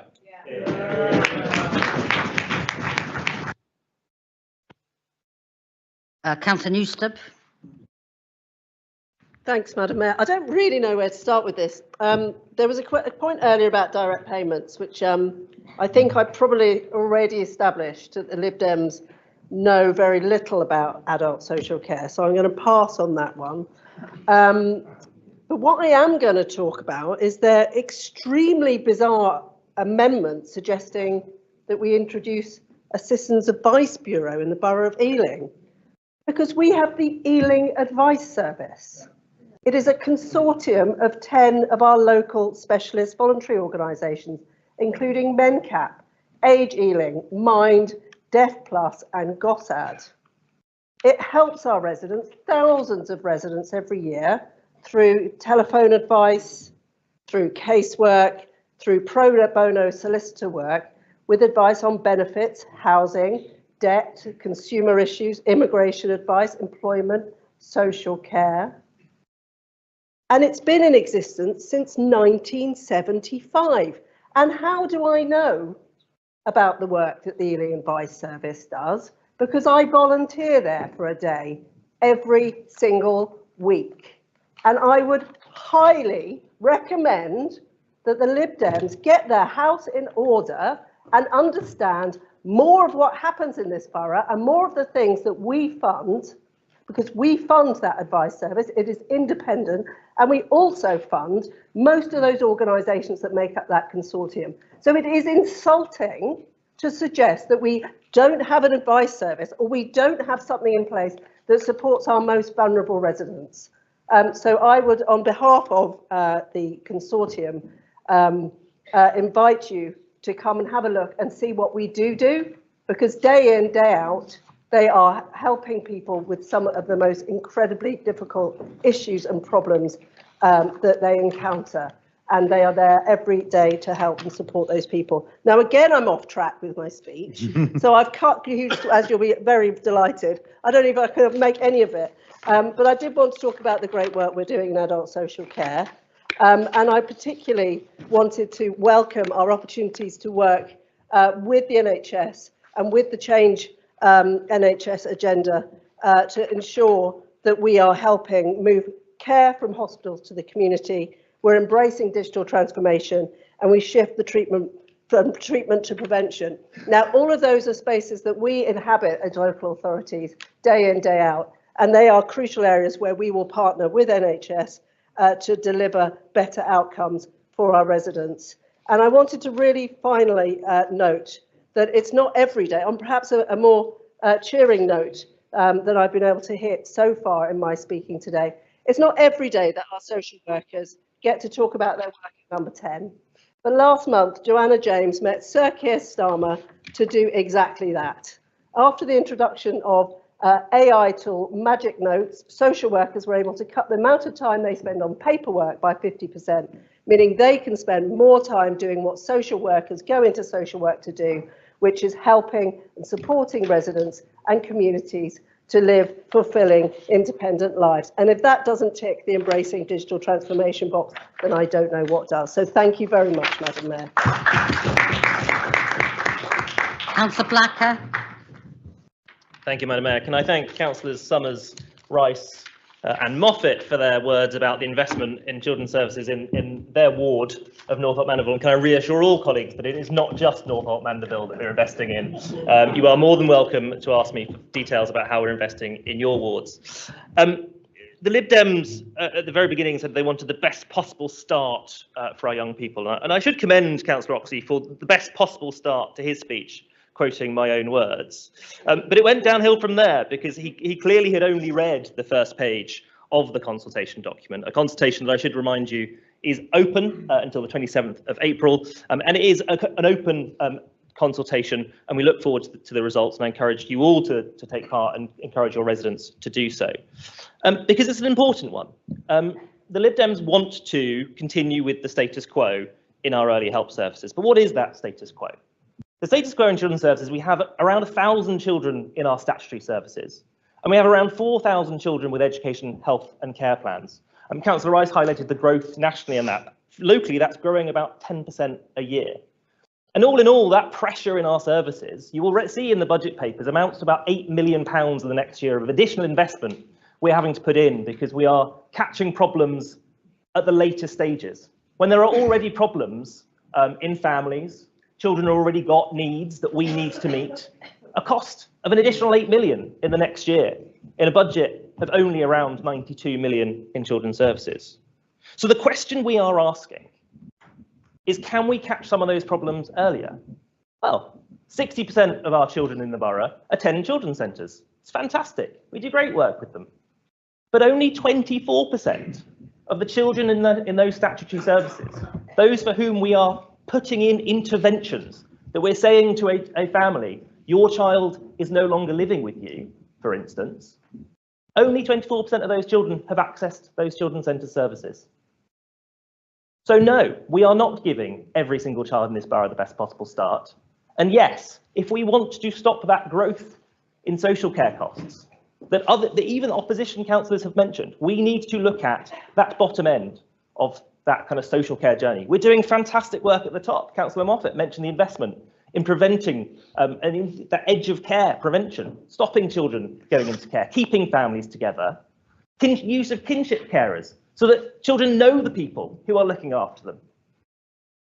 And as we've also heard, the investment in in-house fostering, so that if we do have to place a child into care, we're doing it within an Ealing family, someone we know, someone the child might know. It is precisely because there are too many children going through statutory services, we must look at how we deliver our early help services, because we are not catching enough families. And outreach is not privatisation. We want to move our services out of buildings into communities closer to families where we can catch them and give them help at an earlier stage. That is the best possible start in life. And I'm very proud that we will consult on it. And if we can make that saving, we will. Thank you. Councillor Kumar. Thank you, Madam Mayor. I stand before you today to address the proposed budget and the pressing challenges that our community faces. I commend Emily Hill and her team for their dedication and hard work in formulating this budget. However, I also feel it's my duty to scrutinize and challenge areas where we believe improvements are necessary. Instead of cutting funding, we should be looking at innovative ways to streamline services and allocate resources more efficiently. For instance, investing in community partnerships could yield better outcomes. Council proposes to raise 371,000 in penalties from non-compliant landlords. This can be seen in the light of general squeeze on private landlords, which in turn undermines the private rental market and exacerbates homelessness. Percival House is underused, a prime example of wasted revenue opportunity. The outdoor Lido is still planned and considered an unnecessary project. Labour's increase for NI for employers has caused a £1 million gap in Ealing's budget. Labour has put forward a 3-year plan, but has not offered any firm details yet. We challenge whether such a settlement is possible in the current climate and whether the amount of the grant will increase. The issue is financial responsibility. Another hike is the proposed CPZ introduction, which will affect many residents and businesses of our borough. Restrictions on parking can deter customers visiting local shops and businesses, potentially impacting their revenue. Increased parking permit costs and restrictions can disproportionately affect low-income households, especially those who rely on cars for work or other essential activities. I would encourage residents as well to contribute to this critical dialogue. Working together across party lines will ensure that our budget reflects the needs and aspirations of our community. We have a wonderful community here in Ealing, people who care and care for the vulnerable. Through recommendation, a resident and a constituent has donated £110,000 to 5 local charities. That shows that we care, including the Mayor's 2 charities, the Homelessness and CAPE. And I have a lot, and I'm very proud to have managed to get that done because I know that it was needed.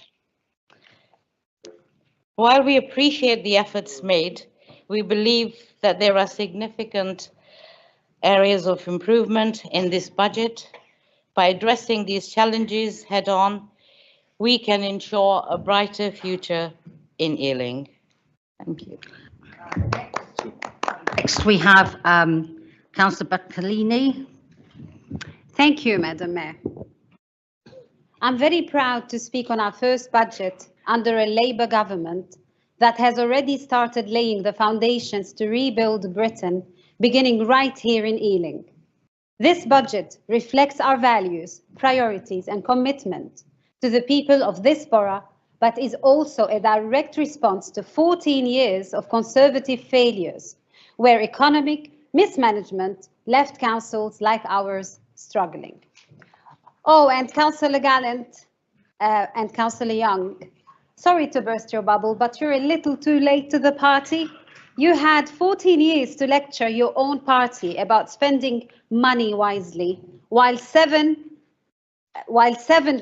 your 7 Conservative chancellors played past the parcel with our economy, leaving nothing but chaos and broken promises.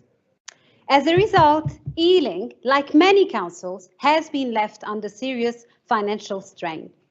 Since 2013, our government funding has been cut by 62% in real terms, shifting the burden onto residents. But thanks to the careful financial management of this Labour administration and council officers, we have avoided the crises seen in other councils. However, rising costs in social care and homelessness mean we must act now to protect essential services and support those who need us most. But beyond the big numbers, this budget is about real people, real lives and real impact. Just recently in Pitzhanger Ward, we assisted with implementing new disabled parking bays, secured urgent housing, added more CCTV in parks, fixed pavements, made streets safer, and much more, all to ensure our community is accessible, secure, and thriving. Madam Mayor, I stand here tall, refusing to let years of government cuts weaken our community. We are not a council that simply manages decline, but one that fights for a better future. And this transformative budget ensures we continue investing in all 7 of our towns, making them places of pride, identity and opportunity. With Labour in power, we are finally laying the first bricks to rebuild what the Tories have broken. Yes, Councillor Hirsch, the damage done over the last 14 years won't be reversed overnight, but only Labour can deliver the change we need. By making the right choices today, we are building a stronger and safer Ealing for everyone, a place where every resident, no matter their background, has a chance to thrive. Madam Mayor, I believe in this borough. I believe in our people, and I know that only Ealing Labour has the vision, the courage and the determination to drive us forward. I am so proud to support this budget. Thank you. Councillor Driscoll.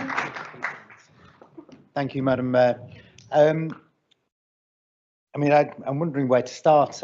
We have amendments which is literally scratching at the surface with, I don't know what 0.0% it is when we look at the whole global nature of the council budget running into many hundreds of millions. I sat on scrutiny committees with opposition councillors, and yet they're proposing, as my colleague Councillor Newstub said, to give us a new Citizens Advice Bureau. When I was on scrutiny, where we had witnesses from Ealing Advice Service attending multiple meetings. So I'm sure the councillors that were on the scrutiny committee in the opposition with me knew that we had a service, and it's kind of worrying because I, as a councillor, when I'm doing casework, know I don't know all the answers, and I make referrals to Ealing Advice Services so people can get the right advice from the right people at the right time. So the fact that we're proposing a Citizens Advice Bureau in that amendment when the comparable service exists is a little bit worrying. What do you know about your borough? So going on to my portfolio, after taking that little aside there. So we've got investments going ahead, and we've got that track record of investments. Vision in Northolt shows that we've actually done investments in active travel. We've got Get Southall Moving kicking off. We've got investments in Hanwell happening and in Acton happening with new cycle routes and tracks being planned across the borough from east to west and in the middle. So we've got improvements to road resurfacing that's going to go ahead. We've done multiple roads resurfaced throughout this year. We'll do that again. Thousands of potholes filled.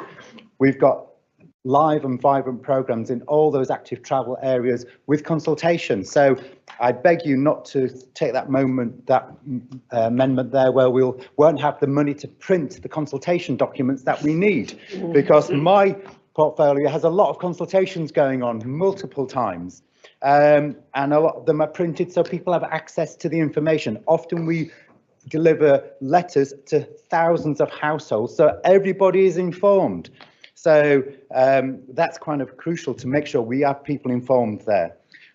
Decarbonising, we have a track record of actually gaining millions upon millions of grant funding. We've decarbonised 3 wet sports centres, Dormers Wells, Northolt and Acton. So we've got low carbon energy heating all those swimming pools. So it's a great achievement. So as well as our spending money, we're actually really good at getting grant funding for things.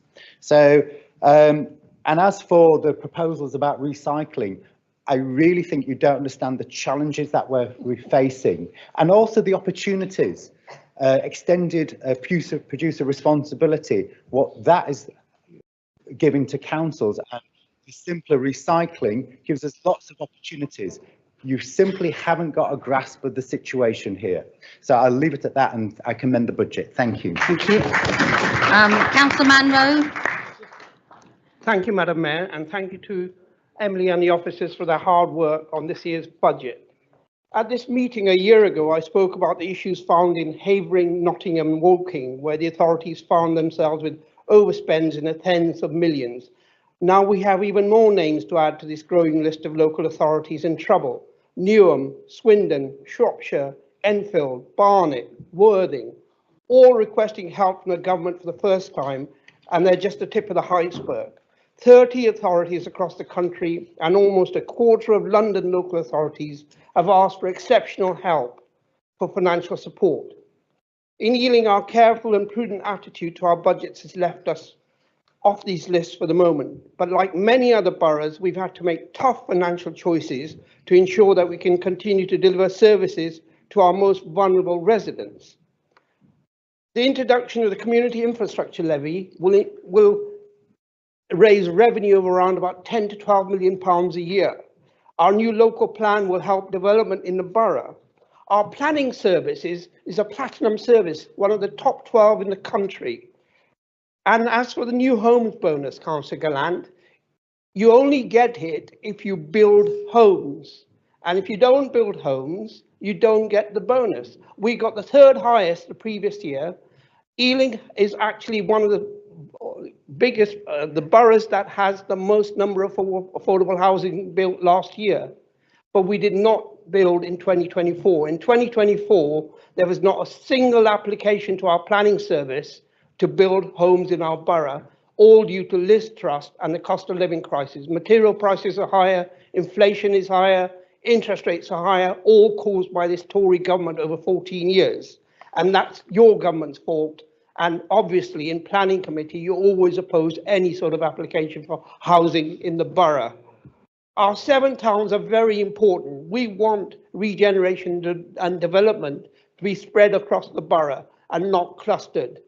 But it's important that our regeneration, our Good for Ealing investment brand, look at bringing investment in all our 7 towns. For instance, in Southall, we've managed to get application for 2 data centers, which will produce $3 billion of investment in Southall and will create over 1,000 well-paid, highly skilled jobs.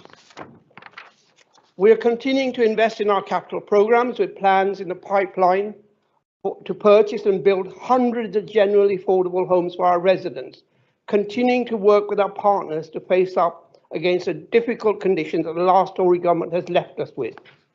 We finally have a government committing to working with local government rather than against it, a government committed to reforming local government finance with multi-year settlements committed to our joint mission of delivering growth and wealth for the people who call our borough their home. Thank you. Councillor Cam Nagpal. Thank you, Madam Mayor. First and foremost, I want to extend my sincere thanks to our officers, Emily and her team, for their dedication and hard work in putting together this budget. Their efforts, along with Councillor Donnelly, in the face of challenging economic conditions, are crucial in ensuring that we continue to provide for our residents while managing our finances responsibly. Ealing has a strong record of financial prudence. While many councils across the country are facing severe financial difficulties, our careful management in Ealing means we are in a more stable position. This doesn't mean we can afford to be complacent, though. We must continue to make responsible choices that protect and support our communities, and that's exactly what this budget does.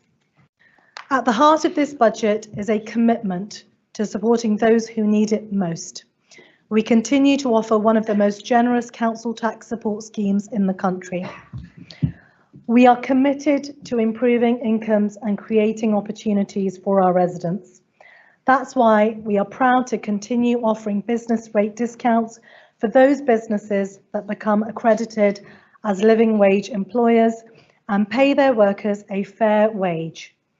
We want to see more businesses in our borough committing to fair pay, and thanks to our efforts, nearly 1,000 workers across 86 businesses have already seen an uplift in their pay.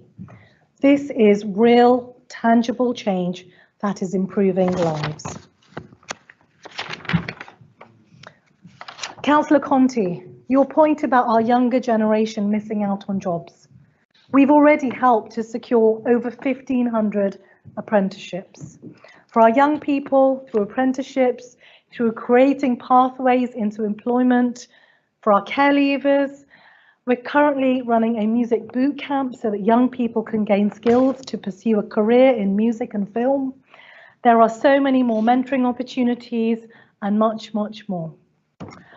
We've also created more than 8,800 jobs and forged strong partnerships with businesses and supported our high streets and town centres.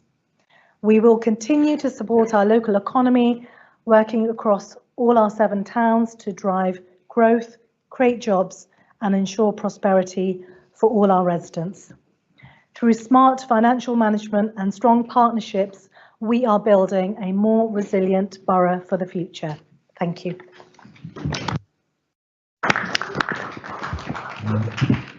Madam Mayor, I would like to request that under the Constitution Rules 8.6, we will raise the guillotine to allow more speeches and the summing up to take place. I believe that is plenty of members, more than the 14 necessary. Yeah, thank you. Councillor, yes, that's fine. That's not an opportunity for people to go over, please. So Councillor Alexander next. Madam Mayor, I'm pleased to support Ealing Labour's balanced budget this evening. I'd like to thank all of our officers, including Emily Hill, for their guidance and prudence. As owing to the change of government and international uncertainty, this has been a particularly difficult budgetary process. I'm proud that we continue to deliver for Ealing's residents and put into practice our Labour values, both at this council and across the country under the leadership of Keir Starmer, Angela Rayner and Rachel Reeves. I look forward to helping Ealing's 7 towns continue to flourish, but I'm particularly proud of the imminent opening of the Caribbean and African Collective in West Ealing. This is a historic moment for our proud community. Our commitment to children and young people remains unshakable. I'm proud of the work of Bridget Phillipson, who's bravely leading on redesigning the SEND curriculum, our 3 Ealing adopters of the Government Breakfast Club, and the fact that the record numbers of Ealing students went to university last September. We will never stop learning, but we also know that a good education sets you up for life. Safety remains a critical concern for residents in Greenford Broadway.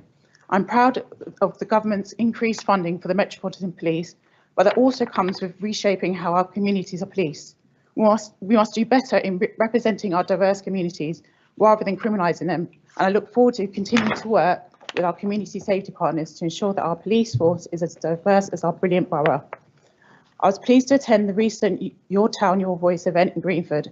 I hope this initiative continues to grow, allowing Greenford residents' concerns to be heard and acted upon. My commitment to build a more inclusive Ealing is absolute. This budget is a testament to the Council's commitment to build more connected communities. Ealing Labour is committed to doing it in a spirit of cooperation to support a more culturally vibrant Ealing for everyone. Thank you, Madam Mayor.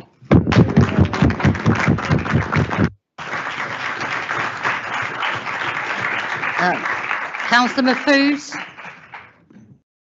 Thank you, Madam Mayor. And first of all, just to pass on my congratulations and deep respect to Steve Donnelly, Emily Hill, and all of the Cabinet colleagues who have put so much effort into making sure that we have a very strong budget before us this evening.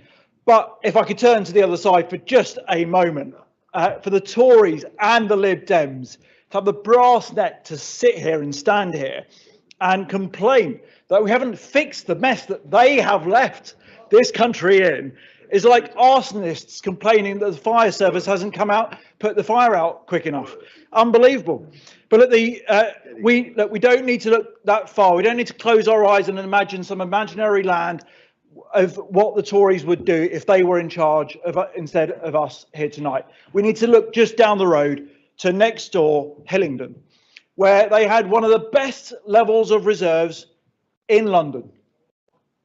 But where are they now? They are the worst borough in London, worse than Croydon, who went bust, and worse than many of the other boroughs who are already asking for much more money. And they've got less than half of the reserves of the next borough above them. That is financial mismanagement of the worst kind from the Tories nationally by Liz Truss and locally by our neighbours in Hillingdon. And that's what we would have seen here were the Tories to be in charge. But look, last year I stood on a platform, and many of my colleagues, thank you so much for the support, that platform that we stood on in terms of getting London to make it a fairer, greener and safer city. And they were promises that we made. And of course, this council tax budget is not just about the money that goes into Ealing, but also to the GLA and the mayoral fund as well. So how are we making sure that we are maintaining those promises? On fairer, we are continuing the free school meals that the Tories said that they would get rid of. 25,000 children that would not be benefiting from free school meals during the cost of living crisis that they have created. We are freezing bus fares because we know they are they support our most vulnerable in society. We've put a record £10 million to tackle homelessness and more money to build genuinely affordable homes. We have put over £70,000 into Ealing Advice Service. Heard of that, guys? We are also making Ealing safer. We've put we're putting record spend on the Met Police to protect community policing in our neighbourhoods, opposed to the Tories who cut £1.1 billion in real terms from the Met Police during their time. We've put nearly £1 million into Ealing to support early intervention and prevention of youth violence. We're putting nearly £800,000 to support youth services in this borough, and we are funding to tackle male violence against women and girls. On the greener side, we are funding to help more Londoners reduce their heating costs with the Warmer Homes London programme. We have a greener schools fund to protect school children from the dangers of poor air quality and help them transition to net zero. And we have the wonderful Beavers in Paradise fields as well. But we're also making London more accessible with additional Superloop routes, the new Piccadilly line trains that are coming on board, additional Elizabeth line trains, and of course, Northolt. How could I make a speech without mentioning Northolt with step-free access for Northolt Station? So, Madam Mayor, promises made, promises kept. Let's vote for the budget before us. Thank you. Right, we've got Councillor Busuttil who's going to sum up, but after he's summed up and we vote, Ms Davis tells us that legally we should actually have a recorded vote on the amendment as well as on the final motion. So over to you, Councillor Busuttil. Thank you, Madam Mayor. Well, what can I say? You know, same old, same old. Or what we get from that side of the room is more excuses. There's always someone to blame. Well, you know what? Come this time next year, when you'll have been in government for about 18 months, when you'll have been running the council for nearly 16 years, you've had the mayoralty for nearly 10 years, then you'll have to explain to your electorate your record and all of those levers of power. Now, when we attacking us on what happened in the coalition government, which ended 10 years ago, it means that you're running out of ammunition. Now, Councillor Brett, you mentioned the 150 million set aside, which is a substantial sum of money. And Councillor Moffat, so yeah, sorry about that. The 150 million set aside for temporary accommodation, substantial amount of money there, something that the Lib Dem group supported when it came out in Cabinet, but today only 8 million of that is being spent. Councillor Young, the answer to your question about the printing budget is reduction in 33%. That wouldn't mean the statutory paperwork being cut at all, and Emily can testify that. But at least this group put in an amendment, unlike the Conservative group just behind us. Yeah. Well, rubbish as a matter of fact, isn't it, Councillor Young? So all I can say is that the budget without the amendment is just more of the same, more inertia. You know, we can't even get some of the basics right.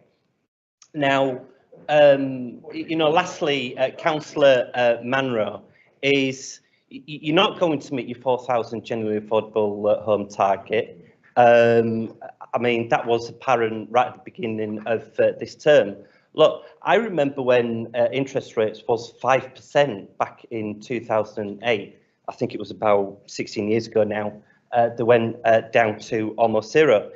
Look, we're not in the heady days of the 80s when interest rates were 15% or the inflation rate was 11% back in October 2022. The interest rates and the inflation we've got now is the new normal, and we have to get used to that. And the builders will have to get used to that as well. We need to start building homes again, regardless of the current interest rate and the inflation rate. So all I can say is that this, like I said, the budget is just more of the same. It's more inertia. Can't get the basics right. So this council's not enough sweeping. There's not enough repairing, and certainly not enough building. Right, Councillor Donnelly, do you want to do your summing up?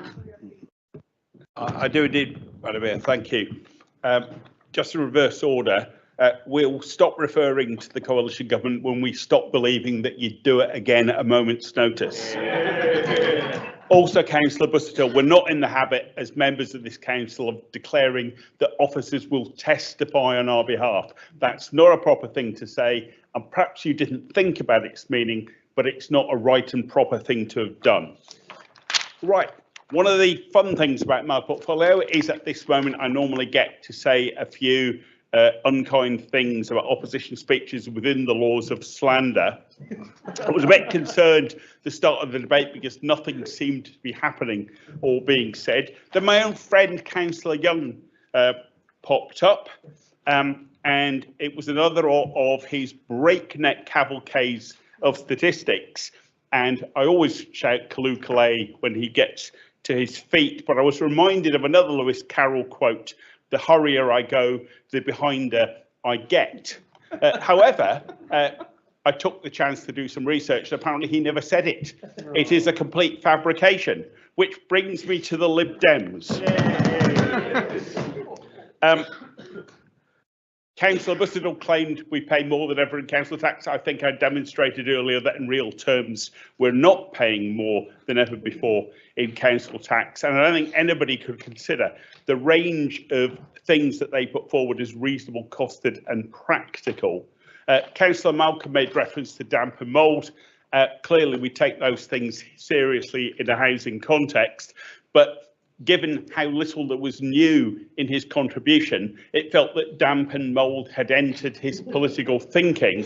A bit of fresh air might be needed there, which brings me to Councillor Oxley's leadership declaration in his speech, and we look forward to seeing how that works at the Lib Dem AGM next year. But I think he'll need to do better than merely scaremongering, as has happened again and again this evening on both our children's and our adult services. It does no one any good, and it's a complete disgrace to hear members in this chamber using the lives of our young people and older vulnerable adults for their own political advantage. I was very concerned, I am very concerned about my friend Councillor Glant, who for the second meeting running that we've been in, seems to have blanked entirely something that I said. This time round, he claimed I've made no reference to a 3-year settlement. I absolutely did. It's absolutely going to happen. Perhaps if he writes it down this time, he can refer to it when he gets home. And as Councillor Mason said to Councillor Hirsch, financially sounds not the same as sensible. I didn't hear anything that was sensible tonight. I didn't really hear anything I understood. What I do understand is that the budget proposal we put before you tonight is well thought through. I'm very proud of it. I'm proud to be part of the group that's moving it forward, and I put it to you with the recommendation to vote.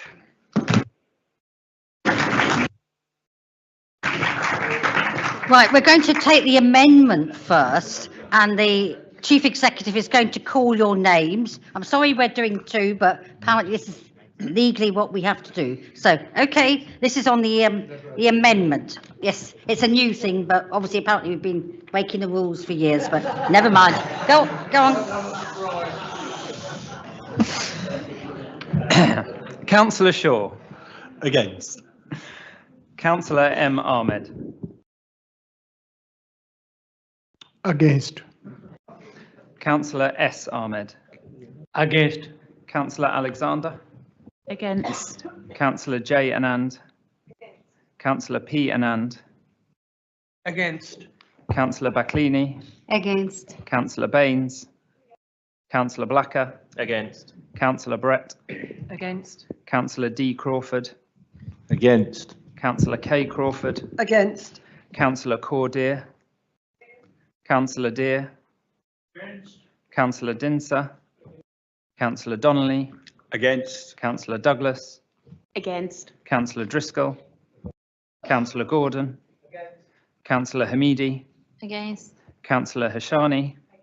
Councillor Iqbal. Councillor Jammu. Councillor Jassal. Councillor Johnson. No vote. Councillor Kelly. Against. Councillor Khan. Councillor Kingston. Against. Councillor Newstub. Councillor Coley. Councillor Mahfouz. Against. Councillor Mahmood. Totally against. Councillor Manro. Councillor D. Martin. Councillor J. Martin. Councillor Mason. Against. Councillor Mida. Against. Councillor Moffat. Against. Councillor Mohan. Councillor Kim Kaur Nagpal. Against. Councillor Kamaljit Kaur Nagpal. Against. Councillor Nijjar. Against. Councillor Padda. Against. Councillor Kwanzaa. Against. Councillor Rai. Against. Councillor Raza. Against. Councillor Rice. Against. Councillor Sahota. Against. Councillor Sharma. Councillor Sidhu.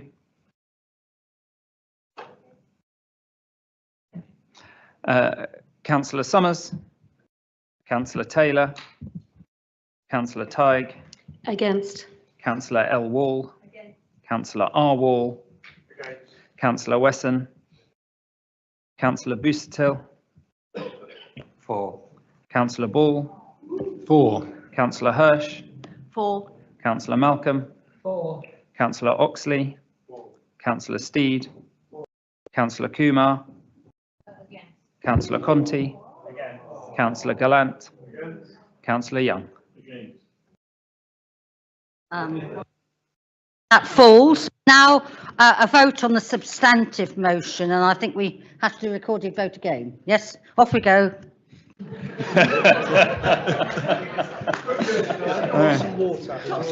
Councillor Shaw. 4. Councillor M. Ahmed. 4. Councillor S. Ahmed. 4. Councillor Alexander. 4. Councillor J. Anand. Councillor P. Anand. 4. Councillor Backlini. 4. Councillor Baines. Councillor Blacker. 4. Councillor Brett. 4. Councillor D. Crawford. Councillor K. Crawford. Councillor Cordeer. Councillor Deer. Councillor Dinser. Councillor Donnelly. 4. Councillor Douglas. Councillor Driscoll. Councillor Gordon. Councillor Hamidi. Councillor Hashani. Councillor Iqbal. Councillor Jammu. Councillor Jassal. Councillor Johnson. No vote. Councillor Kelly. 4. Councillor Khan. Councillor Kingston. Councillor Newstub. Councillor Coley. Councillor Mahfouz. 4. Councillor Mahmood. 4. Councillor Manro. 4. Councillor D. Martin. Councillor J. Martin. Councillor Mason. 4. Councillor Mida. Councillor Moffat. 4. Councillor Mohan. Councillor Kim Kaur Nagpal. 4. Councillor Kamaljit Kaur Nagpal. 4. Councillor Nijjar. 4. Councillor Padda. 4. Councillor Kwanzaa. 4. Councillor Rai. 4. Councillor Raza. 4. Councillor Rice. 4. Councillor Sahota. Councillor Sharma. Councillor Summers. Councillor Taylor. Councillor Tighe. 4. Councillor L. Wall. 4. Councillor R. Wall. 4. Councillor Wesson. Councillor Busuttil. Councillor Ball. Against. Councillor Hirsch. Against. Councillor Malcolm. Against. Councillor Oxley. Councillor Steed. Councillor Kumar. Councillor Conti. Against. Councillor Gallant. Councillor Young. Well, I think that shows that the motion has been passed, and that we go on to the main part of the agenda. And this is not an excuse because we've extended the time. So can we do this as efficiently as possible? Item 9. I move item 9, the members' allowance scheme. I second it. Agreed?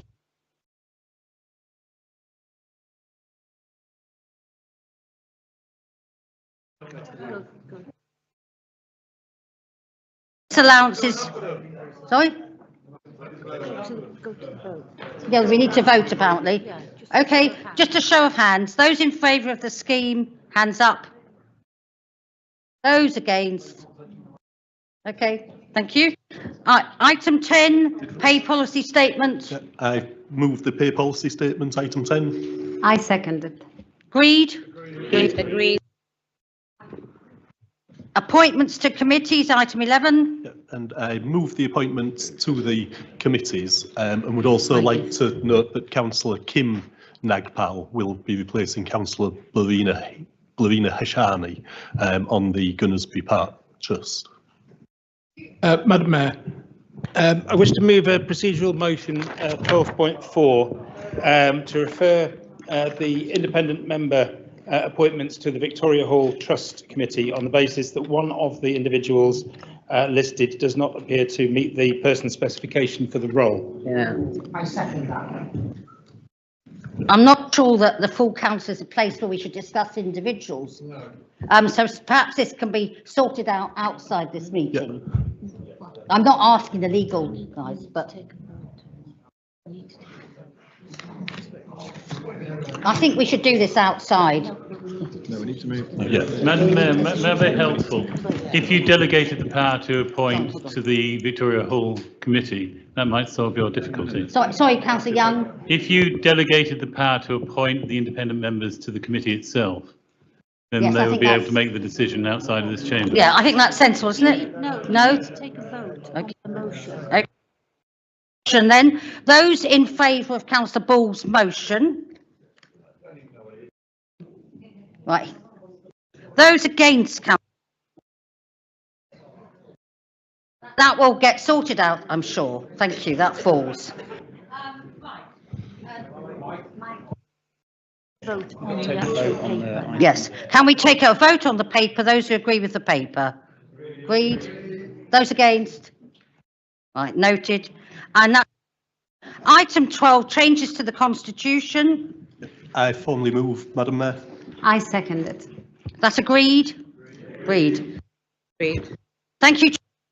Thank you for your patience. I'm sorry we went over time, but the budget is an important issue. Thank you all very, very much. And you're very welcome to come upstairs. And I know it's been a long time for those people who started fasting, but thank you all very much for that. So good evening and thank you. And you're very welcome to come upstairs.